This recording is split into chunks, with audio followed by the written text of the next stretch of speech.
What if the Traveler is also unavailable? What am I supposed to do? Well, that's your problem. It was your choice to get into this mess. Oh, but fortunately for you, it appears your savior has just arrived.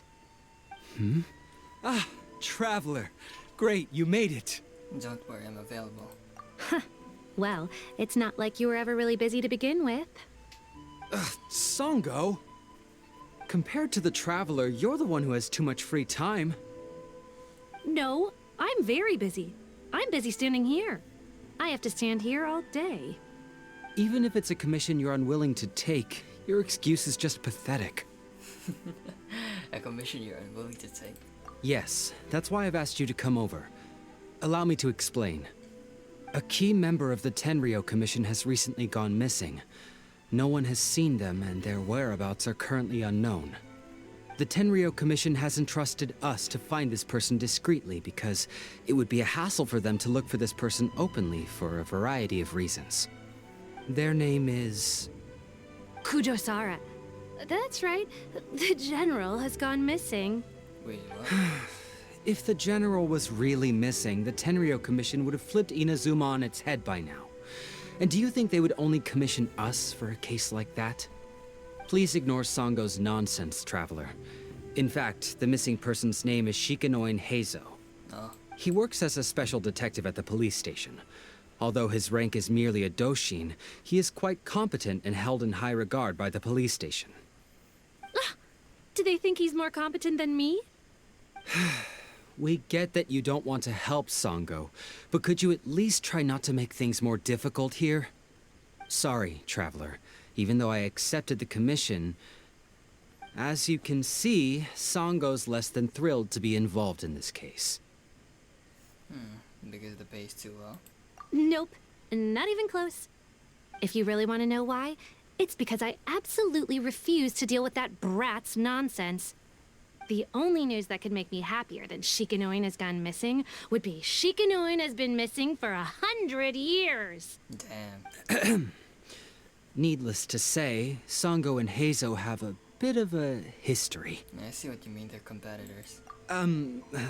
Well, it's a little more serious than that.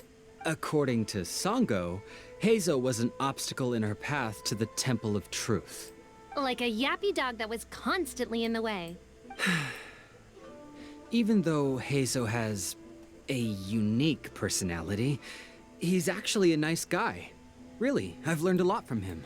So I can't just ignore this case, even if Songo doesn't approve. At the very least, I could entrust the commission to someone capable and trustworthy, like you, Traveler.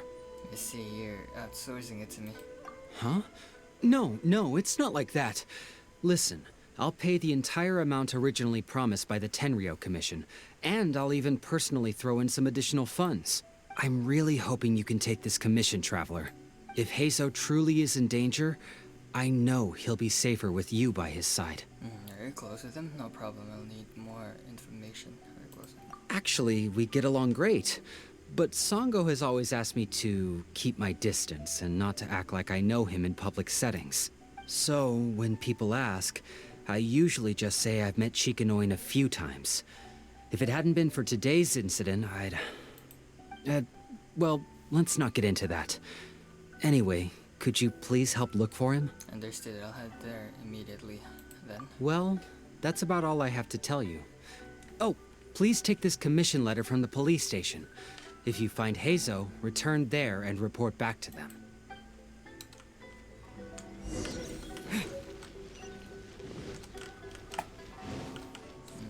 It seems that Heizou's gotten up some kind of trouble there.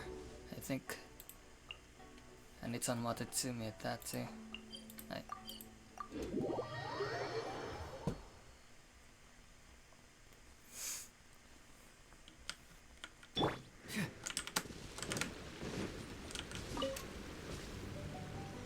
Oh, it's you.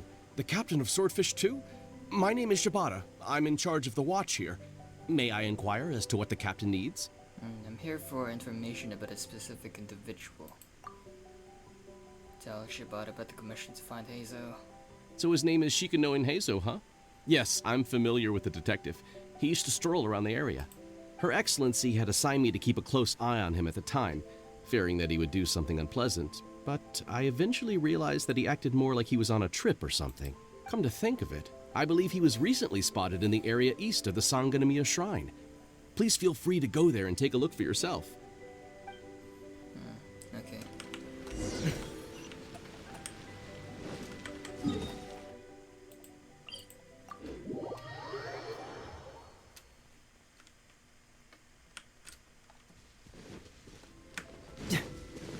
Come on, you guys. I'm nothing but a poor tourist with empty pockets. Please, you can just let me go. Just shut up and stay put.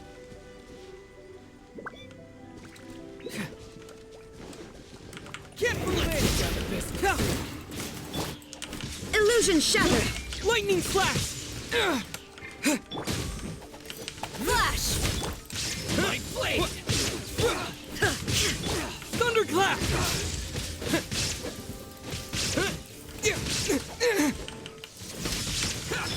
I've been Oh no. outsmarted. Now you shall perish! There is no escape!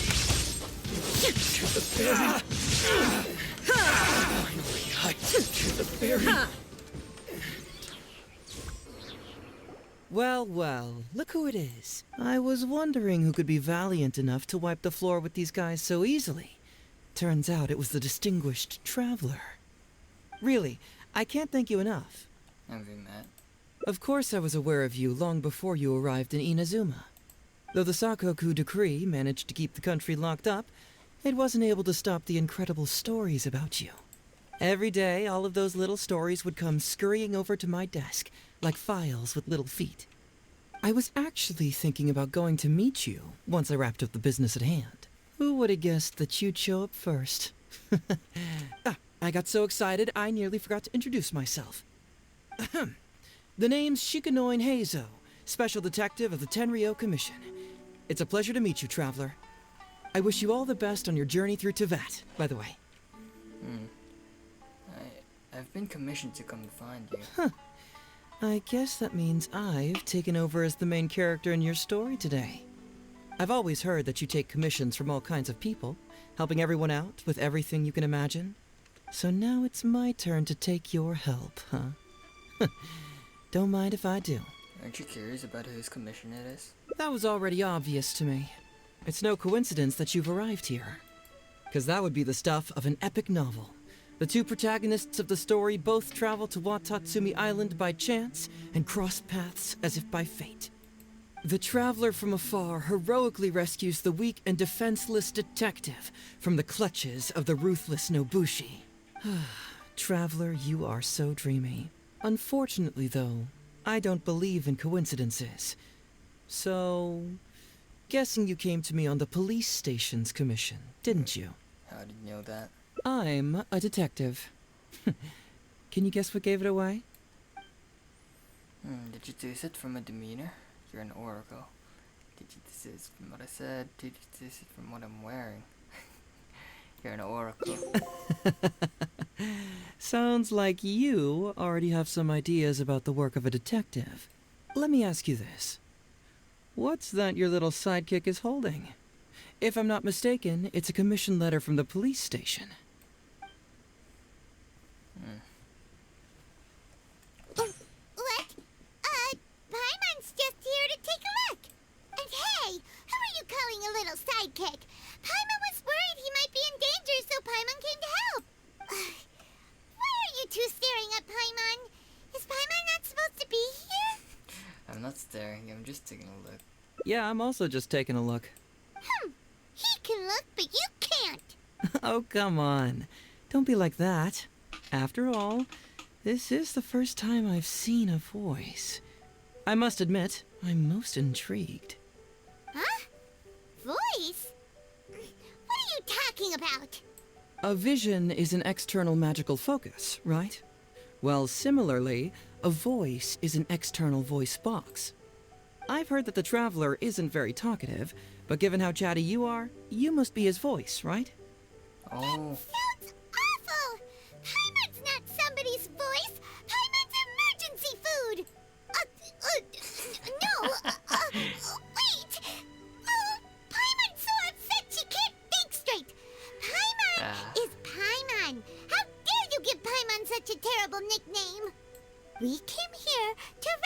you, but you actually opened the cage yourself. You were only pretending to be captured by the Nobushi, weren't you?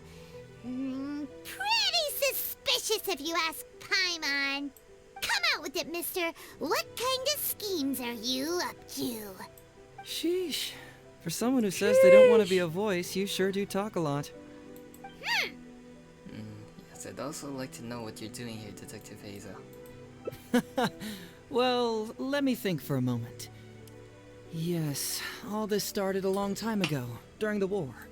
Kujo Takayuki, who was head of the Tenryo Commission at the time, had secretly asked me to investigate the military capabilities of Sangonomiya.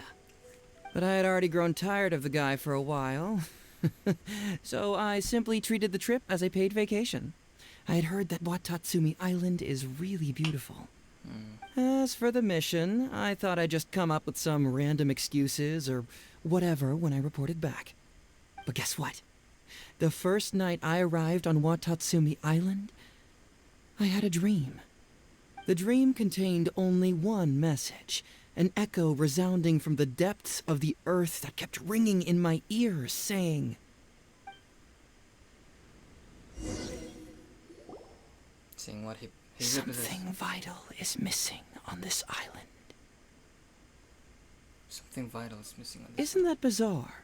Something vital has gone missing on this island. Has something evaporated into thin air? What could it be? Paimon bets it must be something delicious. You know, because the soil of Watatsumi Island can't grow crops. There's a shortage of food here. Oh. Food, huh? How about you, Traveler? What do you think is missing? Maybe it was just a dream. It's missing Paimon. It's missing music. Deity. You mean the Great Serpent? Well, that's an interesting answer. But the Electro Archon hasn't abandoned this place. Interestingly, I didn't have the same dream again after I left this place, so I became even more intrigued. Was this really just some random dream? Some people believe that dreams represent the Divine's helping hand, which I suppose is understandable. However, if you ask me, dreams have nothing to do with the gods. Instead, they are flashes of intuition. Okay. It was my intuition telling me that there was something important about this island that, poof, suddenly vanished. So I decided to accept this little commission from my intuition and investigate to see if I could come up with any compelling findings. Unfortunately, the investigation has had little progress up to this point. Does it have anything to do with these Nobushi? Who knows? I felt there was something peculiar about them, so I pretended to get captured to see if there were any leads that would surface. And that's when you showed up. Well, I'm sorry for interfering with their plans. Nah, don't worry about it. These guys were just a bunch of small fries. Besides, your arrival is much more important to me. I have a feeling you can help me find the answer to my dream. So how would you like to partner up on this one?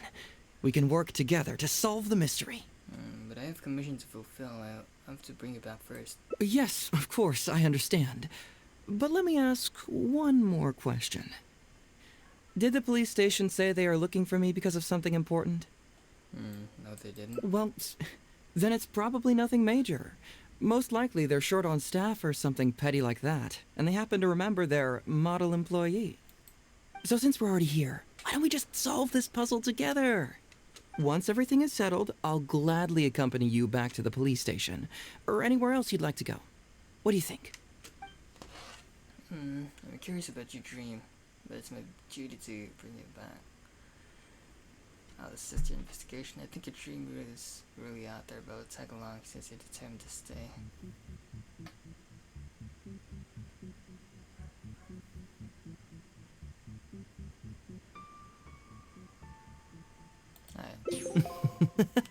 It's a deal then, partner. So, let's get started, shall we? First, we can search the camp for clues.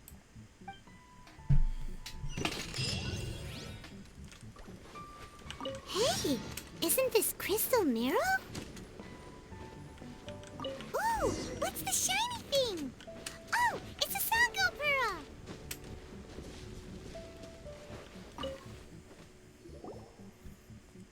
So, have you found anything? We found a bunch of crystal narrows and sango pearls. Yes, I've found pretty much the same. And there really are a lot. Aren't these all super expensive? Oh, these must be the valuable things that went missing from the island. That's it. The Nobushi must have stolen them all. I don't know if I'd go that far. The Nobushi would be very hard-pressed to find many opportunities to get their hands on commodities like these. Huh? What do you mean?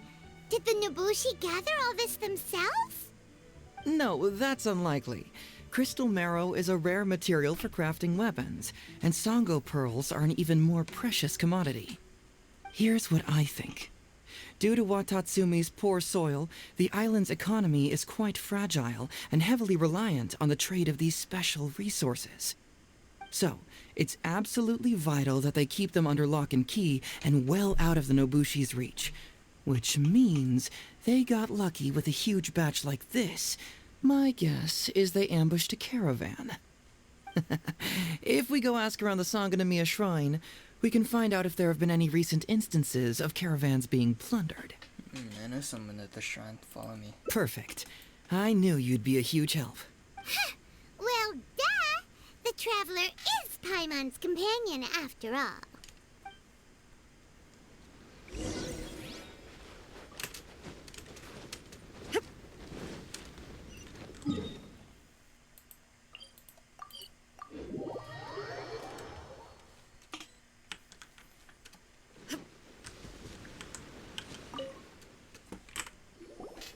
Captain, I see you found the detective. Watatsumi Island sure is a beautiful place. I don't think I could ever leave. You can stay as long as you like, granted you don't cause any trouble, that is. Her Excellency has stated that all friendly visitors are welcome. I'd like to know whether any merchants or caravans have recently reported incidents of stolen goods. Incidents of stolen goods? Not that I'm aware of.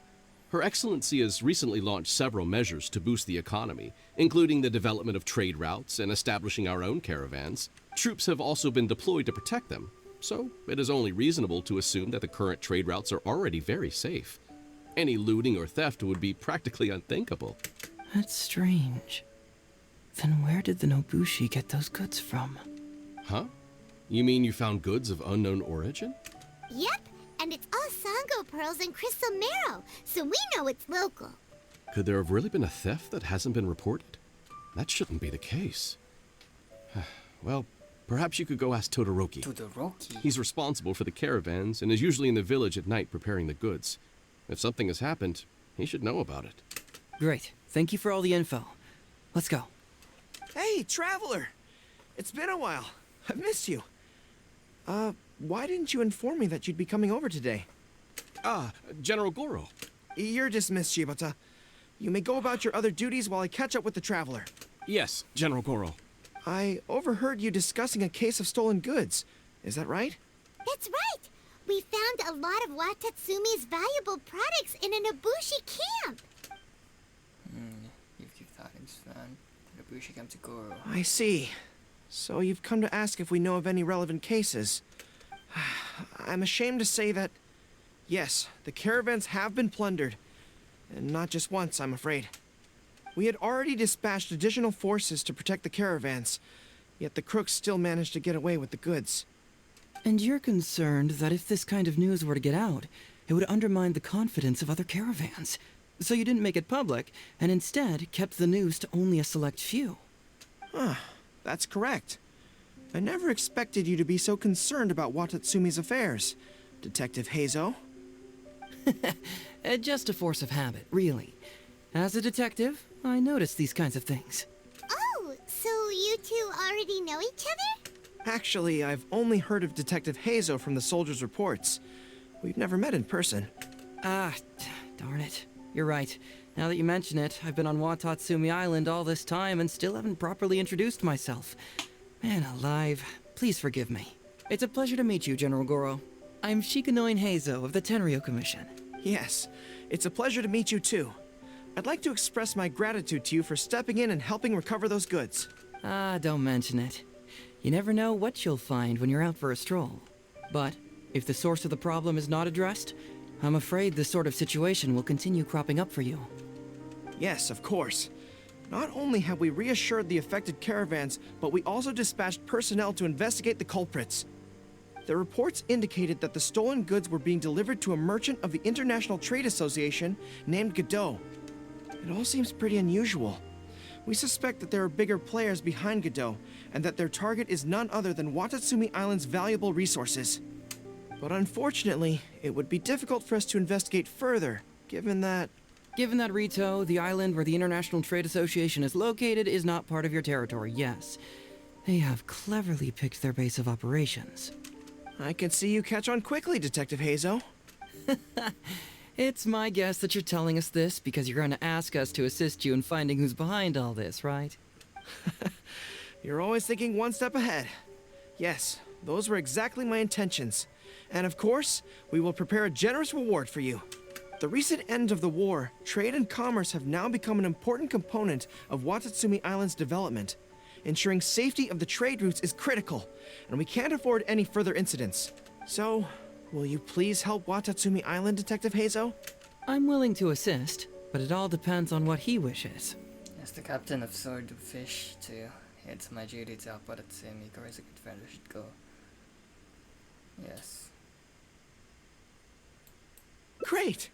With both Detective Heizou and the Traveler on the case, I'm sure the situation is now in your capable hands. I look forward to hearing your report when you get back. All right, we'll take care of it. Traveler, let's go discuss where to head from here.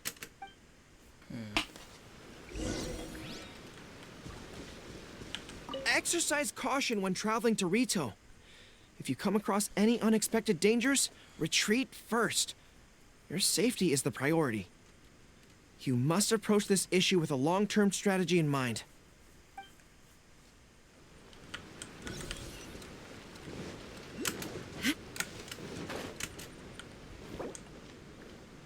Oh. Damn.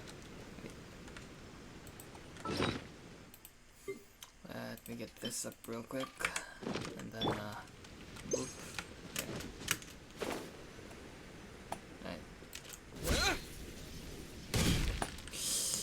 Okay, I messed up.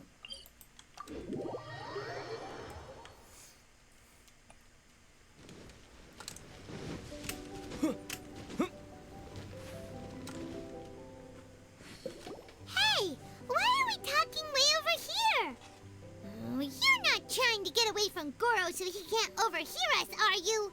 Very perceptive. Seems even Paimon has her moments. Let me ask you, do you believe in intuition? Huh? Intuition? Where are you going with this? My intuition tells me that General Goro is lying. What? How could you say that? Although he did seem a little on the serious side today, but Goro's a good guy. Good people can be deceptive, too. After all, everyone has their secrets. What makes you say that? Well, in my opinion, the timing of his appearance was a little too coincidental. Sangonomiya's soldiers have been keeping an eye on me for the entire time I've been on Watatsumi Island, yet I had never seen General Goro even once. But today he came out and met with us, and even commissioned us to investigate a case. Maybe that's because the Traveler is here today, and Goro thinks he's more capable. Really? Huh. Then that makes things even more peculiar. If there are powerful players behind this case, and he needs to draw upon external support, then he should have taken action sooner rather than wait until today. A more plausible explanation is that the items we discovered are linked with some unspeakable secret, and he had to intervene to prevent us from digging any deeper. Then he put up a smokescreen to mislead us. I surmise that investigating the merchant Godot on Rito will yield no results. Whoa, are you serious? But this is all just a hunch you have, right? Actually, there is another key factor behind my reasoning, though you may not believe me. I sense something special about Goro. Something special? Okay. Yes. Whatever is missing on this island, I sense it in him. Whoa! Hold it right there! Are you saying Goro's a thief? As in he took something valuable? It's not that simple. I can't fully explain it. It's just my intuition. This clearly doesn't line up with the Goro I know. Sure, I trust your judgment. But perhaps you're overlooking someone else, the true leader here. No, you're overthinking this. You should go to Rito and investigate this Goto character. Alright, you've convinced me that there might be some secret here. What do we do? It's simple. We should just investigate whatever it is they're trying to hide from us. And what were we planning to do just before Goro showed up? Oh, we were going to talk to the leader of the caravans. Yeah, someone named Todoroki. Bingo. There's no time to lose. Let's go talk to this Todoroki.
Todoroki, the shipment has arrived and is ready for inspection. Good, let's go. Hey, it's Todoroki! Shh, keep quiet. Let's follow him and see where he leads us. Too far away.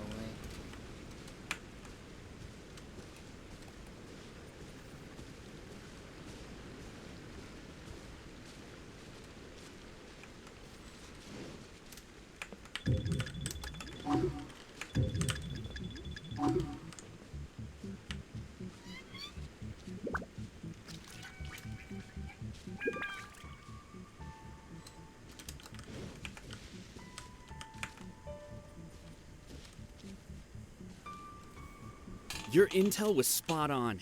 When we arrived, the Nobushi were all still asleep. We captured them all, and the goods were retrieved and brought back here. I'll take a look. Everything seems in order. Good work. It's nothing. Thanks to the efforts of your caravan, the price of grain in the village has decreased. That's right. And who would have thought that the injuries we sustained during the war would have such a lingering effect on our bodies? But thankfully, you also brought back some life-saving medicine.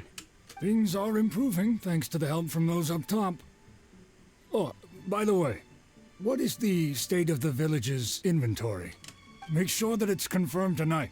I have to leave tomorrow morning after I go to the Sangonomiya Shrine and get instructions from General Goro. Don't worry.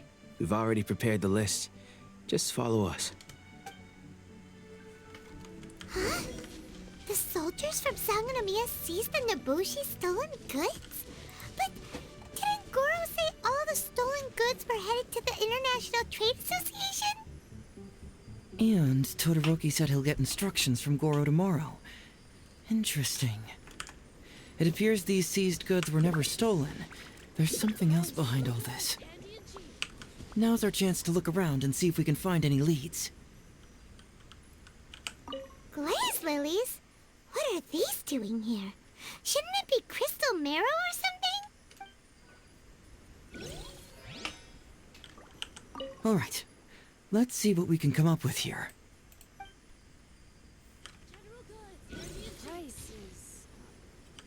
This box is packed so tight. It looks like it could burst. Let's see what's inside. Huh? What are all these plants and flowers? Oh, there's a small note here. A torn bill handwriting has been smudged by water stains. Blah blah blah. The price is... Whoa! Qingxian? Paimon was expecting to find Sango pearls.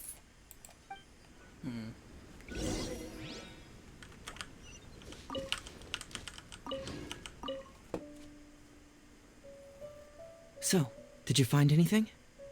Whoa! Look at all the Qingxian! And glaze lilies, too! There are also tons of other plants and flowers Paimon doesn't know here. Weird. These are valuable raw ingredients for producing medicine. If these few crates were to be imported from Rito, the price would be jaw-dropping. On top of that, these items seem to lack a tax clearance certificate, meaning that they were most likely smuggled. Yes, very interesting. Now, where did the Nobushi get these goods? How about you? Did you find anything else? Unfortunately, no. There is a bill here addressed to the Foreign Trade Association. Foreign Trade Association? I've never heard of such an organization in Rito. And if it's regarding foreign trade, then smuggling is an even more likely possibility. All right. In which case, I have a rough hypothesis. First, Huh? Who goes there? Oh no! We've been spotted! Huh? Wait, Captain? Is that you? Oh, so it's you, Captain. You had me worried there. We almost mistook you for bandits. Captain, do you remember us? During the war, I was in the field hospital with Masashi. Teppei brought you to see us and helped find medicine for us. Hey, come on now. The captain wouldn't forget. I gotta tell you, Captain, we all miss you. We haven't seen you ever since the end of the war. When we heard that you were coming here, we just assumed you were only going to see General Goro and Her Excellency. The guys are all really hoping to see you. How have y'all been? We're fine. You don't have to worry about us, Captain. No, you're not fine. Captain, you may not be aware, but Masashi previously fainted on the front lines. The doctor thought that it might be a neurological condition caused by overstimulated emotions. It's pretty serious. According to the doctor, if it hadn't been for the medication he's been taking, he would have developed dementia. And that was assuming the best case scenario. You're one to talk. Don't forget why I fainted in the first place. It's because I heard that you got yourself killed by an arrow. I couldn't handle all the emotion. Later, I found out that he'd been shot in the buttocks and it was only a mild injury. I had an emotional breakdown for nothing. What do you mean for nothing? I got shot not by one, but 2 arrows in a row. The first arrow was to the left cheek, and the second arrow was also to the left. And because the arrows were poisonous, the wound still hasn't completely healed yet. I have to apply ointment every day, and I'm constantly worried it might reopen while I sleep. Look on the bright side. At least we're still alive. Yeah, I suppose you're right. But enough about us. What brings you here, Captain? Tell me about these goods then. These goods are all seized from the hands of Nobushi and treasure hoarders. Todoroki was the one who provided us with the intel. He mentioned there were bandits here and there, so we went and took care of them while also confiscating the goods. By the way, Captain, you still haven't met Todoroki, have you? He's the one we're working for now. Her Excellency recently announced plans to stimulate the economy and created the caravans, with Todoroki at the helm. Yeah, he's proven to be quite capable. Even though he was just a farmer before, he's now successfully running the caravans. And his 2 sons are also our brothers in arms. Both received a special medal of honor from General Goro, which is quite remarkable, don't you think? So, as injured veterans, we've been reassigned to Todoroki. He's the one who gives us orders and pays our salaries now. What do they call that again? It's called changing careers, dummy. Ah, right. Changing careers. Anyway, I think the whole caravan thing is wonderful. Our region wasn't very prosperous to begin with, and the land can't grow any crops. We have to pay a hefty price just to get basic food from outside. I can't even imagine trying to maintain and feed an army like we did during the war. I see. I think I understand the general situation now. May I ask where the apprehended criminals are? And you are? Don't worry, he's a friend of mine. Ah, I see. The captain's friend. It should be okay to tell you then. We apprehended all the culprits and escorted them to a temporary location not far from here. Unfortunately, Masashi and I have other duties tonight and won't be able to take you there. Why don't you wait for a moment and I'll find someone else to show you the way. I'm pretty sure I've already got a grasp on what's going on. All I need now is to confirm it with the apprehended bandits. Let's go. Are you still a little confused? Let me help connect the dots. This whole thing was actually quite similar to a case I once worked on previously. It was a case involving the trade of prohibited items, and they employed an old trick to execute the deal. The culprit would first go strolling down the street until they knocked over a pedestrian on purpose, using the opportunity to slip the prohibited goods into the unknowing pedestrian. Oh, Sir, please forgive us, sir. We are nothing more than petty thieves. Sir, what do I look like? A commissioner? Does my friend here look like a commissioner to you? Officer! Officer! First, I'm gonna need to ask you a few questions. Sure. Go ahead, ask anything. The soldiers discovered many valuable goods in your camp. The goods don't appear to be from around here, so the question is, where did they come from? Oh, the goods? Right, we picked them up at the beach. You picked them up? Well, no, we, actually stole them. Be honest now. Tell me the whole story. Yes, sir. I mean, officer. We took those goods from a small merchant ship just off the beach, but we didn't exactly steal them. You see, the ship's guards all took off running the moment they saw us. They abandoned the goods, and we simply came and picked them up. But next thing we know, a group of soldiers arrives, and we're all apprehended. Talk about bad luck. We didn't even have a chance to stash away the goods before we got caught. You say that the merchant ship's guards fled without putting up a fight. You expect me to believe that? You just assumed they were scared witless and didn't have the guts to fight. I'm not bragging or anything, but our boss is pretty intimidating. With his massive muscle and strength, he could scare anyone. You really expect us to believe all this? No, you gotta believe me. Just the other day, we scared off an entire squad of soldiers. When they noticed us, they went running and dropped their goods. I swear. I still remember seeing tons of Sango pearls and crystal marrow on that load. All nice and shiny, too. Ooh, it was amazing. Unfortunately, a bunch of pirates came later and snatched those goods. It just happened that our boss had diarrhea that day and couldn't hold off the pirates. This luck of ours. Wait a tick. Pirates? Yep, no doubt about it. They came on a massive ship, and their captain was a pretty lady with an eye patch. We had no idea how powerful she was. It was like boom, boom, thud. Only took 3 hits before she knocked out the boss. A pretty lady with an eye patch? Oh.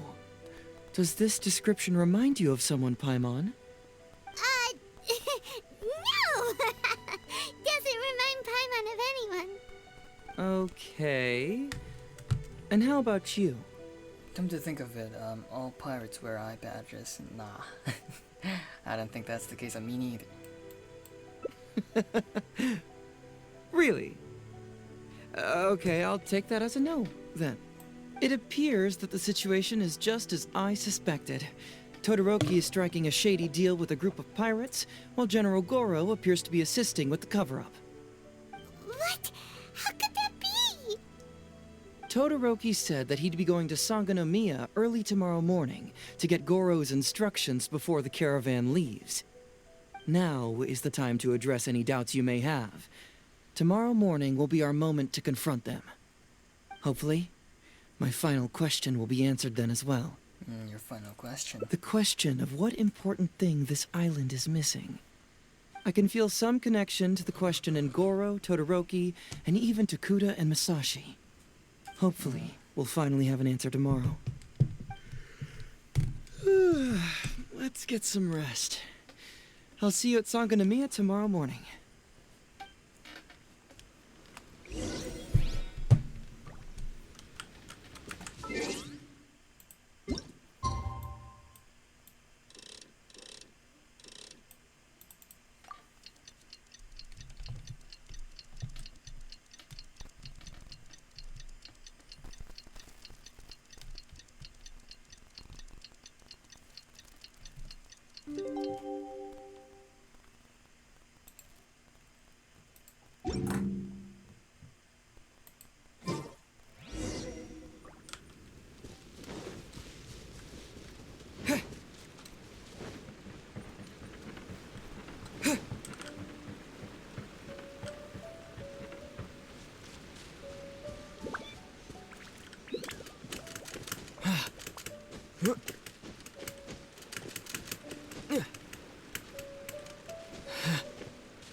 Who are you? Hello, Todoroki. I'm Shikanoin Heizou, Special Detective of the Tenryou Commission. I believe you've been manipulating large-scale illegal trades for some time now. Mind if we talk about that for a bit? You can't just go around spewing such nonsense, young man. And what if I'm not talking nonsense? Ridiculous. I don't have time to listen to this. Get out of here, you little brat. I know I'm on the younger side compared to you, Todoroki, so I'm sure you must have heard the old saying. Off the scale, some goods only weigh a couple pounds, but on the scale, they weigh more than 1,000. So the question is, do you want to put your goods on the scale or not? What are you trying to say? Well, nothing. All I want to hear is you personally confirming what we already know to be the truth. Masashi! Tokuda! Arrest these people! Huh? Todoroki, what's wrong? Who dares to cause trouble at Sangonomiya Shrine? Huh? Wait, it's... Captain? What are you doing? These crooks are trying to pry into the secrets of Watatsumi. We mustn't let them go. But, no. There must be some kind of misunderstanding. Todoroki, this is the captain of Swordfish 2, one of our own. It doesn't matter who they are. Remember what General Goro told you? A long-term goal of Watatsumi is to revive its trade and commerce. And since you have been assigned to work with me, it's my orders that count around here. Bruh. I don't care if they were your captain. Would you dare disobey orders?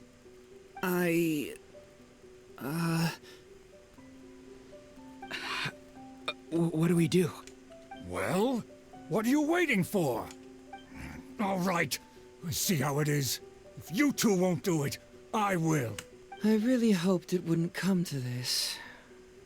But... here we go. Wait! Everyone, stand down! General Goro! You're here.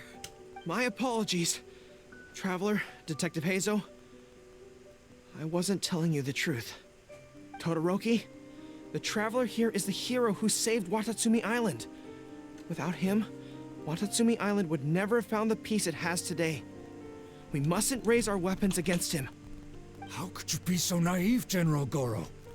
If we let them go free, then who's to say the Shogunate won't come after us tomorrow? If the Shogunate decides to investigate, we won't be able to hide the truth. I wouldn't allow them to take you, Todoroki. Let's not kid ourselves. If going to jail could solve the problem, I would go and turn myself into the Tenryou Commission right now. The question is, what are we going to do with the goods? Will you be able to keep them? Not to mention the chance of astronomical fines. Can you afford that? Goro, we both know that Watatsumi Island is a barren land. Plant 100 radishes here and maybe only 3 would grow. And those 3 combined would still be smaller than just 1 carrot imported from elsewhere. You can't grow food or medicinal herbs here, and if we buy them from Rito, we pay exorbitant taxes. My eldest son died fighting on the battlefield. But do you know how my second son died? He died because there was no medicine to treat him. You awarded both of them medals of honor, but did that save their lives? Can medals heal Tokuda and Masashi's wounds? Damn. No. It was the medicine that I got that saved their lives. If we detain them today, the Shogunate will never know what we've done. Besides, they're only a few months away now. We will set them free once the new bill is passed in just a few months, and everything will be okay. None of what happened here will be mentioned again, and life on Watatsumi Island will continue to improve. I understand, Todoroki, but they won't... I can trust the Traveler won't, but the detective here is a Tenryo commission officer. Forget it. You're the general. I'm just a radish farmer. Wait, what is the bill you just mentioned? It's a new commodity tax bill currently being drafted by the Kanjo Commission. The bill exempts taxes on goods that are in short supply on Watatsumi Island. Once the bill's introduced, we'll be able to buy commodities that we need from regular marketplaces. Oh, I see. Man alive. I wish I had known sooner. In that case, how about we put your fears at ease and I'll stick around here a little longer. You know, until the bill is introduced. Huh? Detective Heizou, are you saying that... You mean you're willing to stay here, young man? Come on, you two. What's with the strange looks? You've been keeping me under close surveillance, haven't you? Surely you must have noticed that aside from being a detective, I'm also an ordinary tourist who likes to enjoy good scenery. I believe that after the new commodity bill is passed, there will be more and more traffic between the two sides, and more people will be coming to visit Watatsumi Island. I have to take the opportunity now and enjoy this place while I still have it all to myself. Before long, tourists will start pouring in. Thank you, Detective Heizou. On behalf of the people of Watatsumi. My pleasure. But one good turn deserves another, does it not? Oh, you mean there's something you wish to request? I suppose you could say I'm from the Shogunate, but the traveler next to me isn't. As far as I know, he's planning to visit other nations soon, and it is unclear if he will return to Narukami Island or not. Therefore, there's no need to limit his freedom, right? I'm sure no one else will hear of what happened today. Am I right, traveler? I agree with Kunad. Well, it's settled then. He will always be an important partner to Watatsumi, and I would never dream of limiting his freedom. So please, don't worry, Detective Heizou. I'll hold you to that. But if I ever find out you've lied to me again... I'm sorry for not telling you the truth earlier. It's a serious matter, and I didn't want outside parties to become involved. But today, I realized my poor judgment. How could I possibly hide anything from Detective Heizou and the Traveler? I'm glad you understand now. But, in all honesty, I'm the one who should be thanking you. It's because of you that I was finally able to reach an answer. After all, nothing makes a detective happier than putting a case to rest. Ah, I understand now. You really are an interesting person, Detective Heizou. No, I'm afraid you don't quite get what I mean. I'm sorry? Wait! Paimon gets this one! It's the answer to your question, right? The one about the thing you sensed coming from Goro and the others. Now you figured it out! What? The thing you sensed coming from me? But I always have excellent personal hygiene. No, not like that. Hey, traveler, could I talk to you for a moment? Besides, I haven't had a chance to thank you yet. Oof.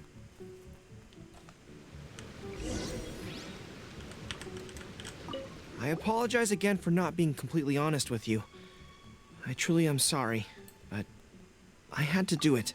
Understandable. By the way, does Kokomi know about all this? Ah, yes, Her Excellency.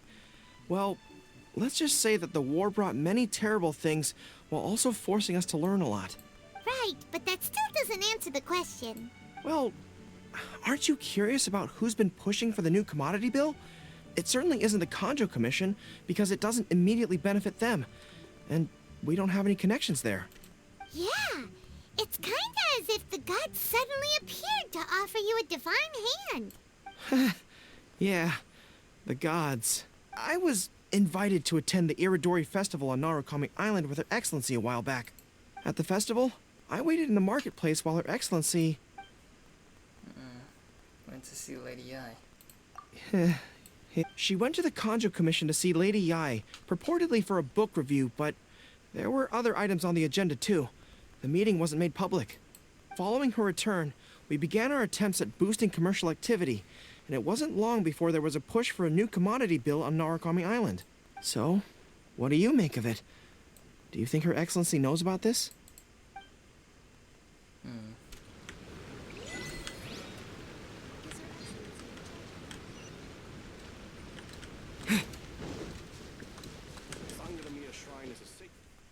Hey, there you are.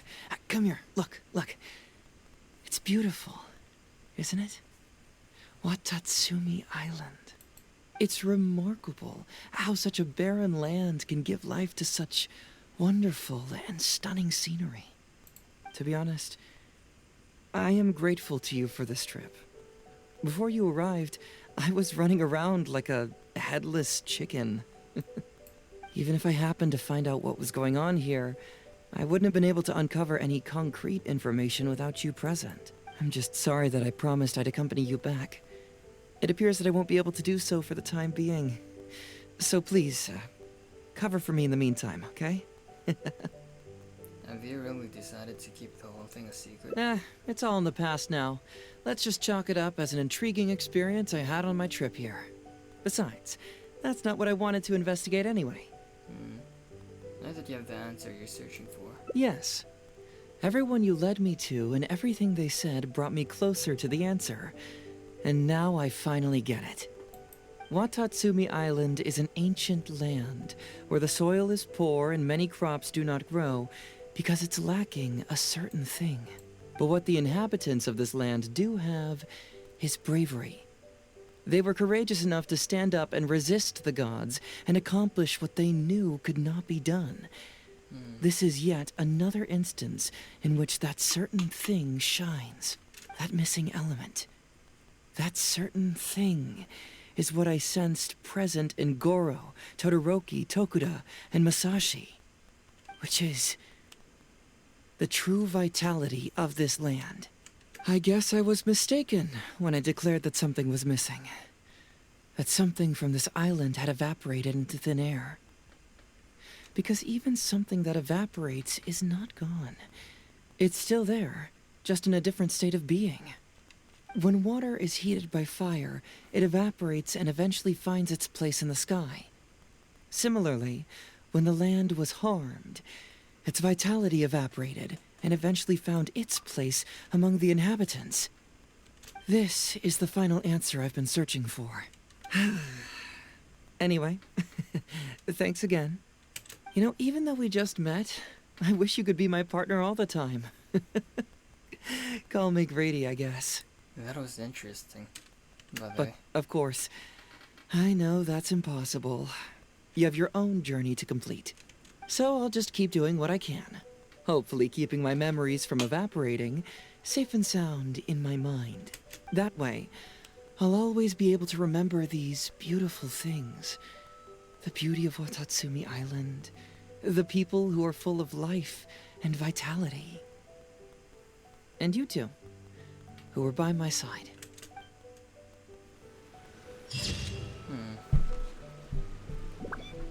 Memories do not evaporate. Your journey will end, but the memories will remain. That's one. And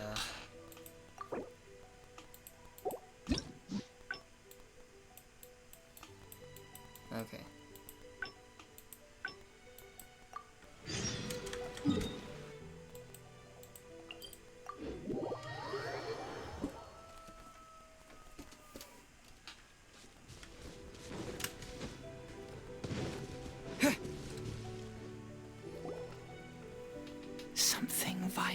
is missing on this island. Isn't that bizarre? Something vital has gone missing. Paimon bets it must be, Oh.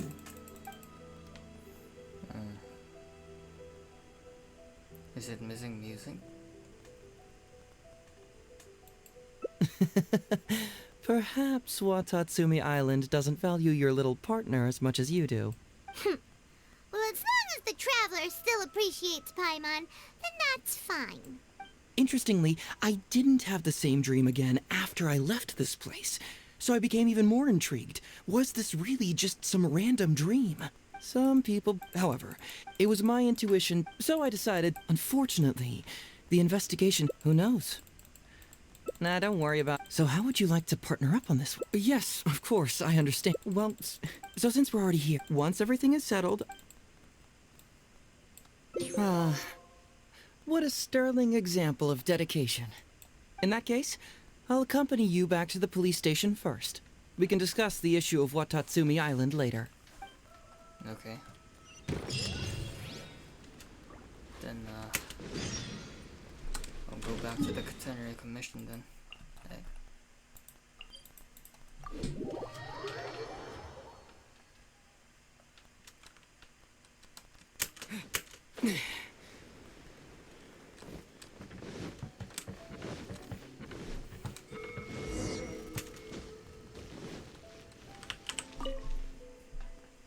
Oh, look who showed up. Heizou, you're finally back. Listen, if you took any longer to come back, everyone at the police station would be toast. You say that every time I come back, Uesugi. However, something does feel a little unusual about the police station this time. Come on, would I ever lie to you? Madame Kujo-Sara is here, and she's on the warpath, so be on the lookout. What's that lady doing here? Doshin Shikanoin, I see you finally returned. Please, enlighten us. What have you been doing recently? Okay. I was just out investigating a case. Don't give me that. I checked the records here. You didn't take any cases. Actually, it's a case of personal relevance to me. These two can attest to that. Traveler? Paimon, what are you two doing here? We're the ones who brought Heizou back. Brought him back? Can someone please explain?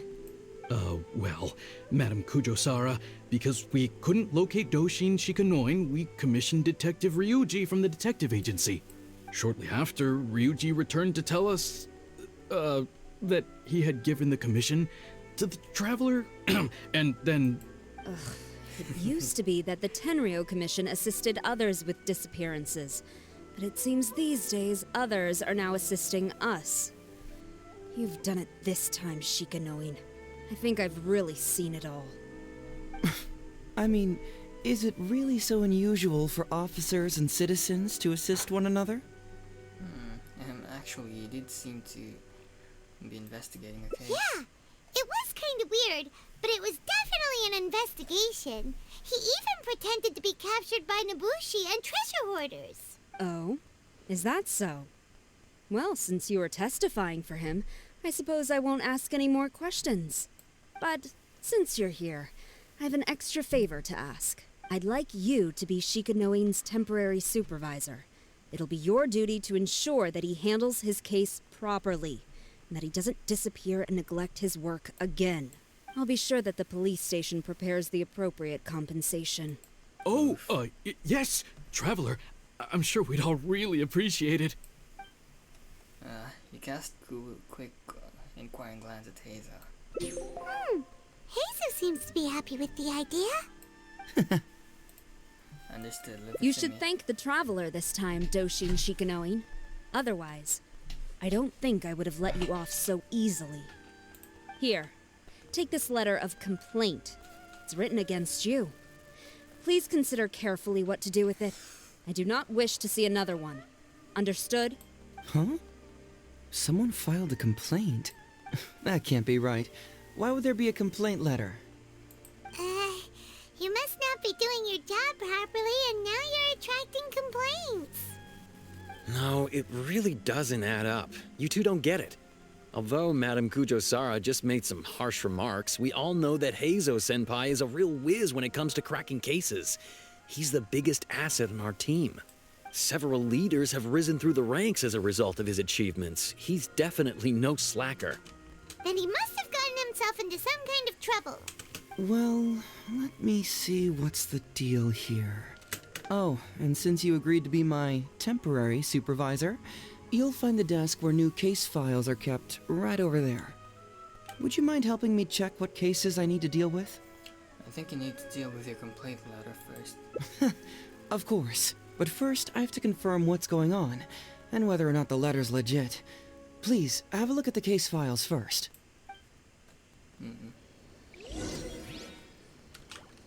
Report back to the case file 03. Wait, what? The Prince of Mischief in Misako. There's a slacker who claims to be the Prince of Mischief, terrorizing Hanamizaka. Children have reportedly been losing valuables in the area, the bulk of which are Onikabuto, Genius Invocation, TCG cards, and so on. What? Not him again. Surely that's Ito. A case of the missing Eastern Express. The beloved dog, Eastern Express, reportedly went missing. Late in the night, the owner discovered 12 canine footprints of varying size of the courtyard, leading to the initial assumption that the crime was carried out by a team. Who would give a dog such a strange name? True.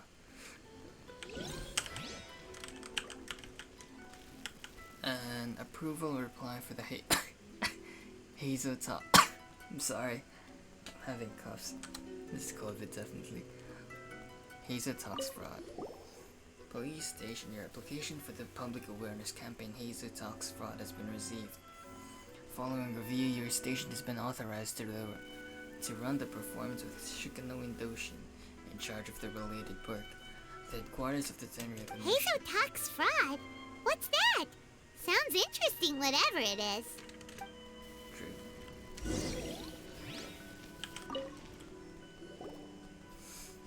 So, have you gone through the case files? Is there anything that caught your eye?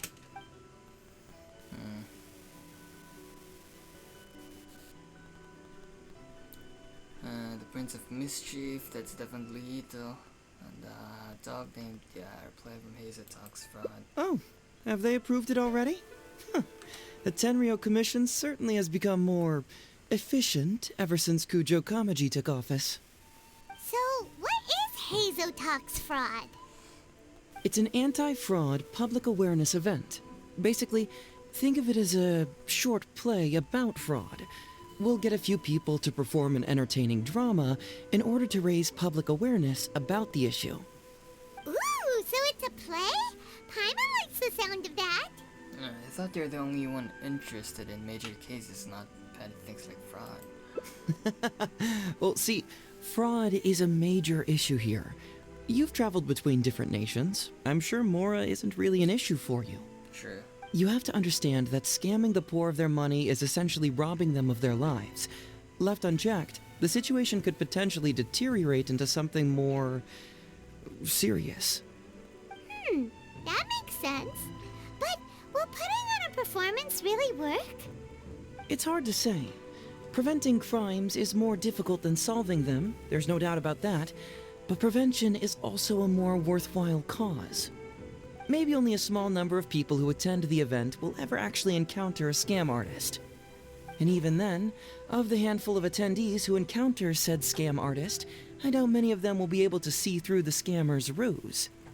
But if even only one person escapes the clutches of a scam artist because of my event, then I'm willing to put on this play for that person. Alright, count us in! Today we are the anti-fraud messengers! Great! First, we need 3 actors, 2 to play the scam artists and 1 to play the victim. I already have a couple candidates in mind for the roles of the scam artists, so come with me to the Grand Narukami Shrine. Wait, so the scam artist is Yaimiko, I think? I don't know, man.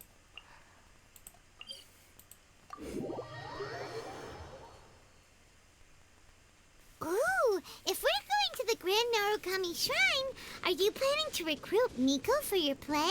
She'd be really good at acting. Well, I guess you'll have to wait and see.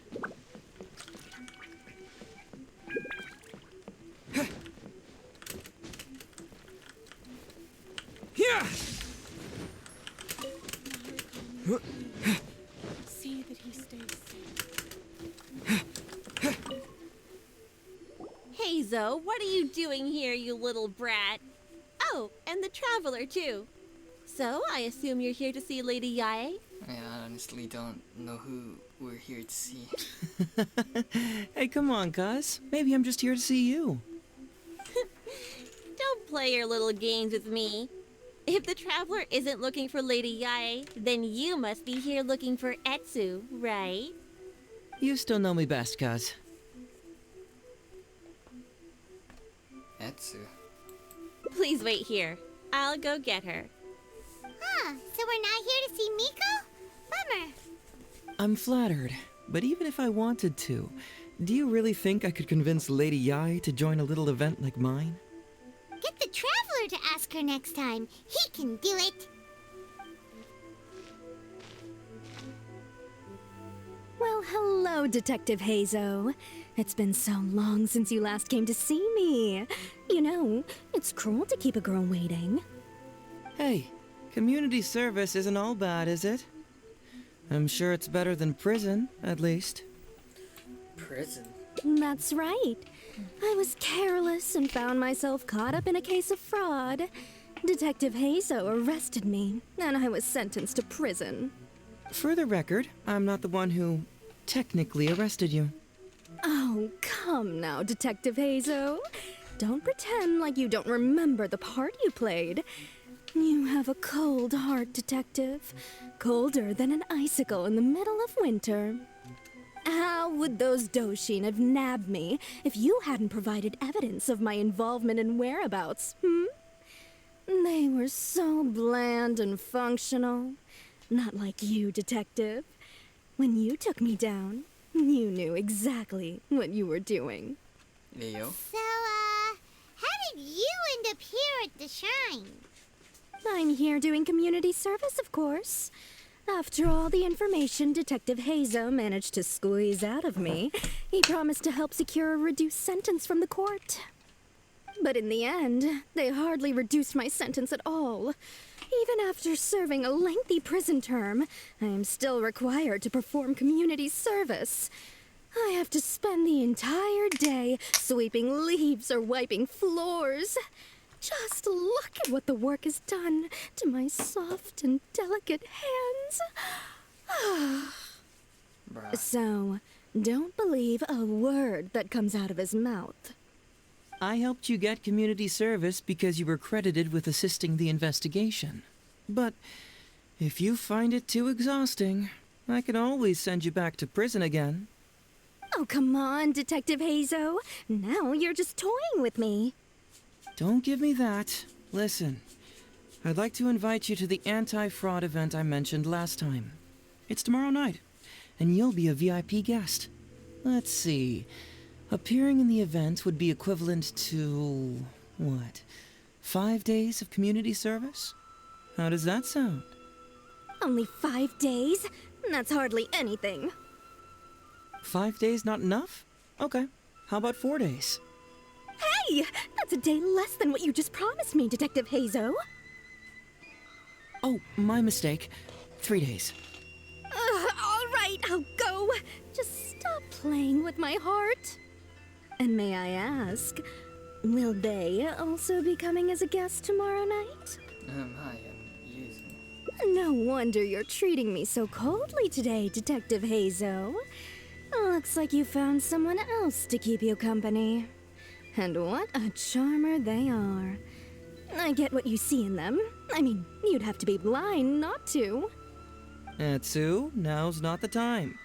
If I hear you talking like that to my friend again, I'll make your community service even more unpleasant than your time in prison. Oh, I'm so sorry. I had no idea they were your friend. Really. Well, now you do. Just be sure you're ready tomorrow. I'll send you the location, time of the event, and the script, so don't be late. All right, on to our next candidate. He should be in town right about now.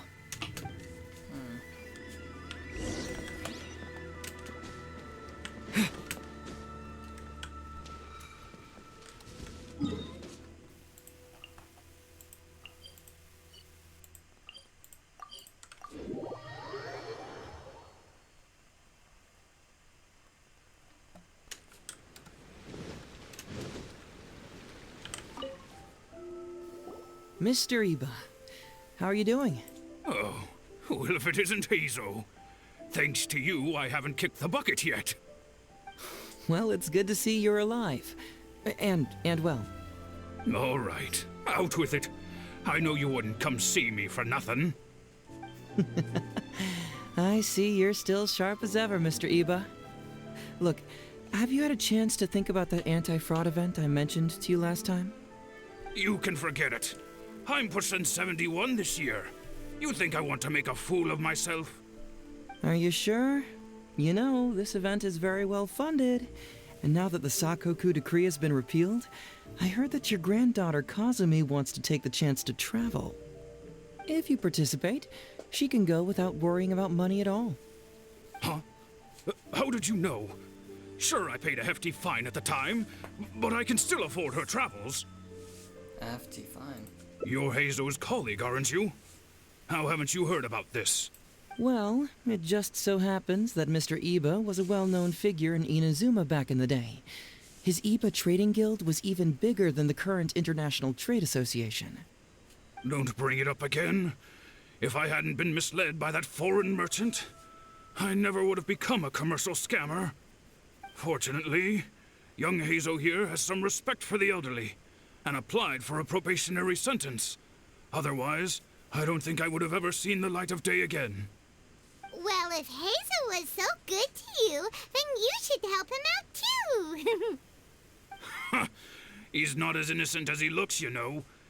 He just knows it's easier to get information when we're chatting outside. Ask him if you don't believe me. Those are some pretty harsh words, Mr. Iba. Anyway, I can't help you with that, event, or whatever you call it. Man alive. What should I do now? I already told Kazumi that you'd show up and caution everybody about avoiding fraud. I'm sure it'd be beneficial for everyone, and Kazumi even agreed to come and listen. How can I explain to her that you were too worried about being embarrassed? She might even think that you feel no remorse at all. You imbecile! You should have told me about this first! Come on now. How could I have known that you'd refuse to participate? Why, you... You sure are a crafty one, just like your father. So you'll join us? What choice do I have? Using my granddaughter to force me into some event. People these days.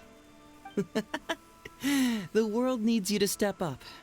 I will send the time and place of the event as well as the script, so don't forget to prepare. All right, very well. Well then. Now we only need to find the last person to play the role of the fooled victim. We don't want someone too clever for this role. Otherwise, they'd see right through this ruse and the drama would come to a grinding halt. Not too clever. Oh! Paimon knows the perfect candidate. Bruh, Ita. Oh yeah, I know that guy. I've seen him in the police station a handful of times, though I've never actually spoken to him before. Do you know where we can find him? Well, we did just see a file called the Prince of Mischief in Hanamizaka. That's gotta be Ito. He must be in Hanamizaka. All right then. To Hanamizaka we go. Oh, but knowing his reputation, I'll need to bring a little something along just to guarantee we can secure his participation. You go ahead. I'll catch up. How about that, kiddo? My little Prince of Mischief's got some moves, huh? Guess that means your Onikabuto is now my Onikabuto. Ito! What are you up to? Huh? Oh, Paimon, my compadre. This is a nice surprise. What brings you out this way? What? No, it's not. No, it's nothing like that. They let me look after their Oni Kabuto, just for a little while for safekeeping, and then, once they've gotten stronger, they can come and take them right back. You win some, you lose some. Wait. That's right, my little guy. Good attitude. All right, see you around. Yeah, bye. There's just no helping this guy. Actually, we'd like to invite you to an anti-fraud event tomorrow night. Oh, an anti-fraud event? I'll level with you, compadre. I have no idea what that is, but if you want me there, I can think of nowhere I'd rather be. Oh, except that there's this Oni Kabuto Battle Royale tomorrow night that I was planning on going to. Yeah, it's gonna be huge. No holds barred, winner takes home all the Oni Kabuto. And, as you can see, my Prince of Mischief has a pretty good chance of winning this thing, so, if it was any other day, you know? Do you think all of those Oni Kabuto together would be a match for my one? Here's a picture. Let me know what you think. Huh? What this? What is this? How'd it get so big? What are you feeding this thing? Look at those beautiful demon stripes, those razor-sharp horns. Is this the fabled Emperor Oni Kabuto? This is a small token we provide for VIPs. If you're willing to attend, then one of these will be yours at the end of the event. Whoa, okay, I'm there. Wait a sec, you look familiar. Who are you anyway? And furthermore, do Oni Kabuto really come in this size? You're not trying to con me, are you? Because the more I think about it, the more I'm inclined to think that you're a contestant in tomorrow night's Oni Kabuto Battle Royale! Yeah, you lost to me in a previous beetle battle, and now you're trying to get the reigning champ out of the way. Without Prince of Mischief to contend with, you'll be free to sweep in and take all the Oni Kabuto. Am I right or am I right? Nice try, you little punk. 10 out of 10 for the pitch, but, you picked the wrong victim. Okay. Then again, consider this. If your Prince of Mischief isn't competing, what's the point of me taking part? After all I'd stand to win is a bunch of puny little larvae. No? Well, you've stumped me there. You are completely right. I can't believe I didn't think of that. Sorry, my bro, my main man, my buddy. I had you all wrong. So, you're sure this guy's our best choice? Yeah, see? He was already wondering if you were trying to con him. Then allow me to introduce myself. I'm Shikanoin Heizou. I've seen you around a few times before at the police station. Huh? Oh, yeah, I remember now. No wonder you looked so familiar. You were that guy who was in for stealing other people's Oni Kabuto, right? Listen, Heizou, hombre, did you apologize to them? You can lose like a man, you can win like a man, but you can never steal like a man. And that's a little Ito nugget. Ito! He works there, for crying out loud! He's not one of your fellow inmates. What? Oh, jeez. What's wrong with me? How could I forget? Of course I know you. I remember you now. For real, this time. You're the guy who sells lavender melons at the station, aren't you? Bruh. A lavender melon seller? At the police station? Don't be ridiculous! I know what I saw, okay? Several times now I've been sitting there starving in jail when this guy comes and slips me a few lavender melons on the sly. Didn't even want payment. Solid guy. Yeah, that was me. But it was only because your assistant, Kuki Shinobu, asked me to look out for you. What? So Shinobu was behind it? Wait, so, hombre, you're not a lavender melon seller? Look, we're getting hung up on all the wrong details here. The important detail right now is that I am the host of tomorrow night's event. And if you show up, the Oni Kabuto in the picture is yours. Deal? Deal. Done. But, could I get another look at that picture first? Just, a little peek-see? You'll have all the time in the world to inspect the real article once the event's over. Okay, sure. I can wait. So, hombre, is there anything I need to do to prepare? Because if I'm doing this, I'm bringing my A game, all right? No half measures here. I'm gonna do this right. He sure picks his moments to start acting responsibly. Okay, so for this event, you, my, bro, will be participating in a short anti-fraud play along with 2 other VIP attendees. The main thing we ask is that you just relax. Try not to be nervous. I have the script, right here, if you want to take a... Script? It sounds like someone's never seen the Arataki gang perform before, huh? Don't you worry, hombre. The Arataki gang is a little beyond the need for scripts. You'll see, this Oni Kabuto will be well worth your investment. You, don't need a script? Wow, well, now I'm excited. See you there tomorrow night. You bet. I'll be there. I'm gonna tell the gang about this, too. They'll all be there to support us. Okay. Wait until the following day. It's almost time. Everyone ready? All right, then let's get this show started. Oh, I can't wait, Mr. Heizou. Let's get going, Heizou. Emperor Oni Kabuto, hang in there, Your Highness. I'm coming for you. It takes years to make a fortune, but only a moment to lose it all to a scam artist. Welcome to the first Heizou Talks Fraud. I am your eponymous host, Heizou.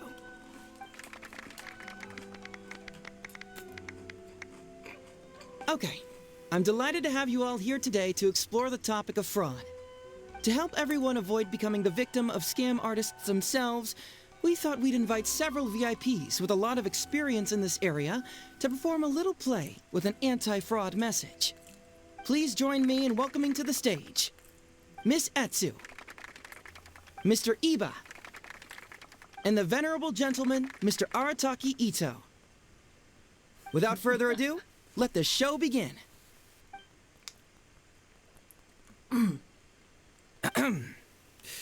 It was just another bright sunny day when a distressed Miss Etsu brought her elderly grandpa, Iba, into the police station to report a crime. There, they were greeted by a kindly Doshin, surname Arataki. Doshin Arataki, please help us! My poor grandpa has been defrauded! Doshin Arataki? You talking to me? Perhaps for want of familiarity with the script, a confused look creeps over Doshin Arataki's face, and he asks himself that age-old question. Who am I? Yes, you are Doshin Arataki! You're Doshin Arataki! Oh, so I'm in the play. Right, yeah. Okay, got it. I'm a Doshin, of course. Okay, I got this. Ma'am, can you tell who it was that defrauded your grandfather? Rest assured, the Tenryo Commission and I are here to bring them to justice. I don't know. It was too late when I found out.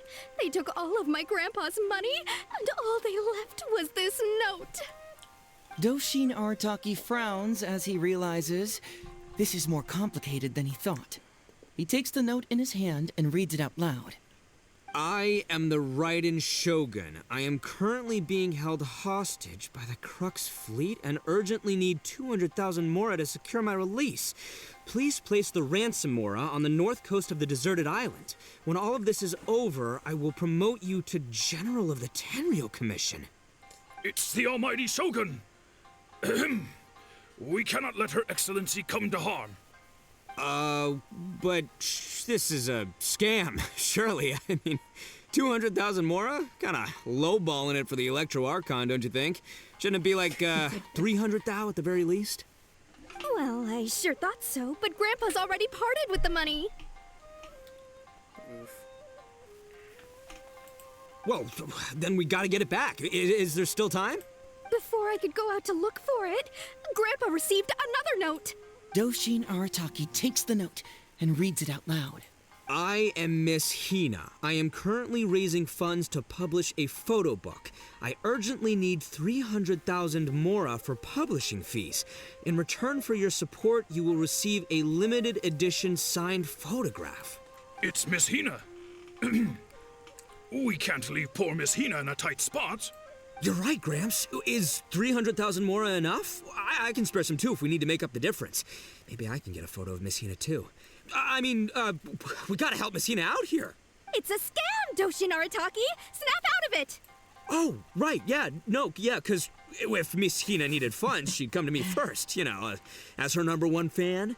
Why would she go asking this old geezer for help? These con artists don't know who they're up against.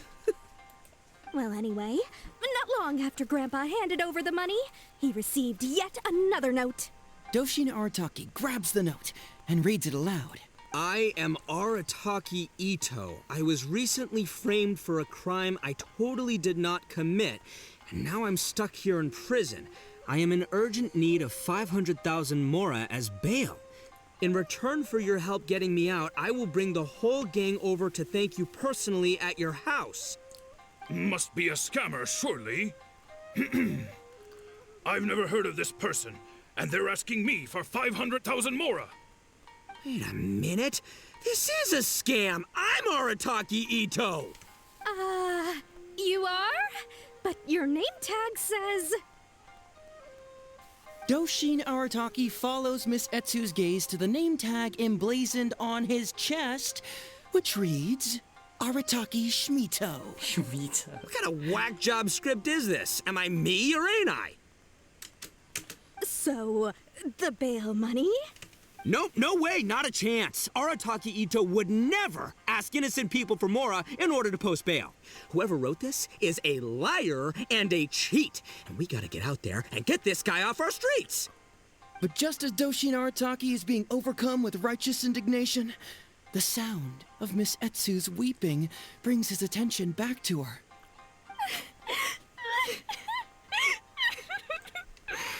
Miss Etsu, don't you worry. We're gonna catch the people who did this. Even if you do catch them, how are we ever going to get Grandpa's money back? Oh, whatever are we going to do about all those Onikabuto? Onikabuto? Wait, what was that about the, Onikabuto? Oh, well, Grandpa is a major Onikabuto breeder in our village.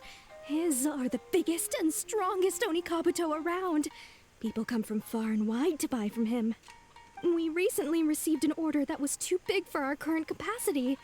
We were planning to expand Grandpa's facilities, but then we were swindled out of all of our money. Right after we'd signed the contract, too. If we don't deliver these Onikabuto on time, Grandpa will have to pay huge damages. Oh, what are we going to do?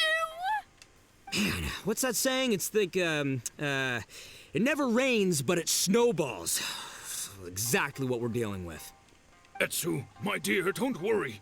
I'll sell the house if I have to. We'll find a way through. But then where will we stay? Please help us, Doshi Naritaki. All we need is the 500,000 mora that was taken from us. Can you help us raise it? Or maybe you could lend it to us?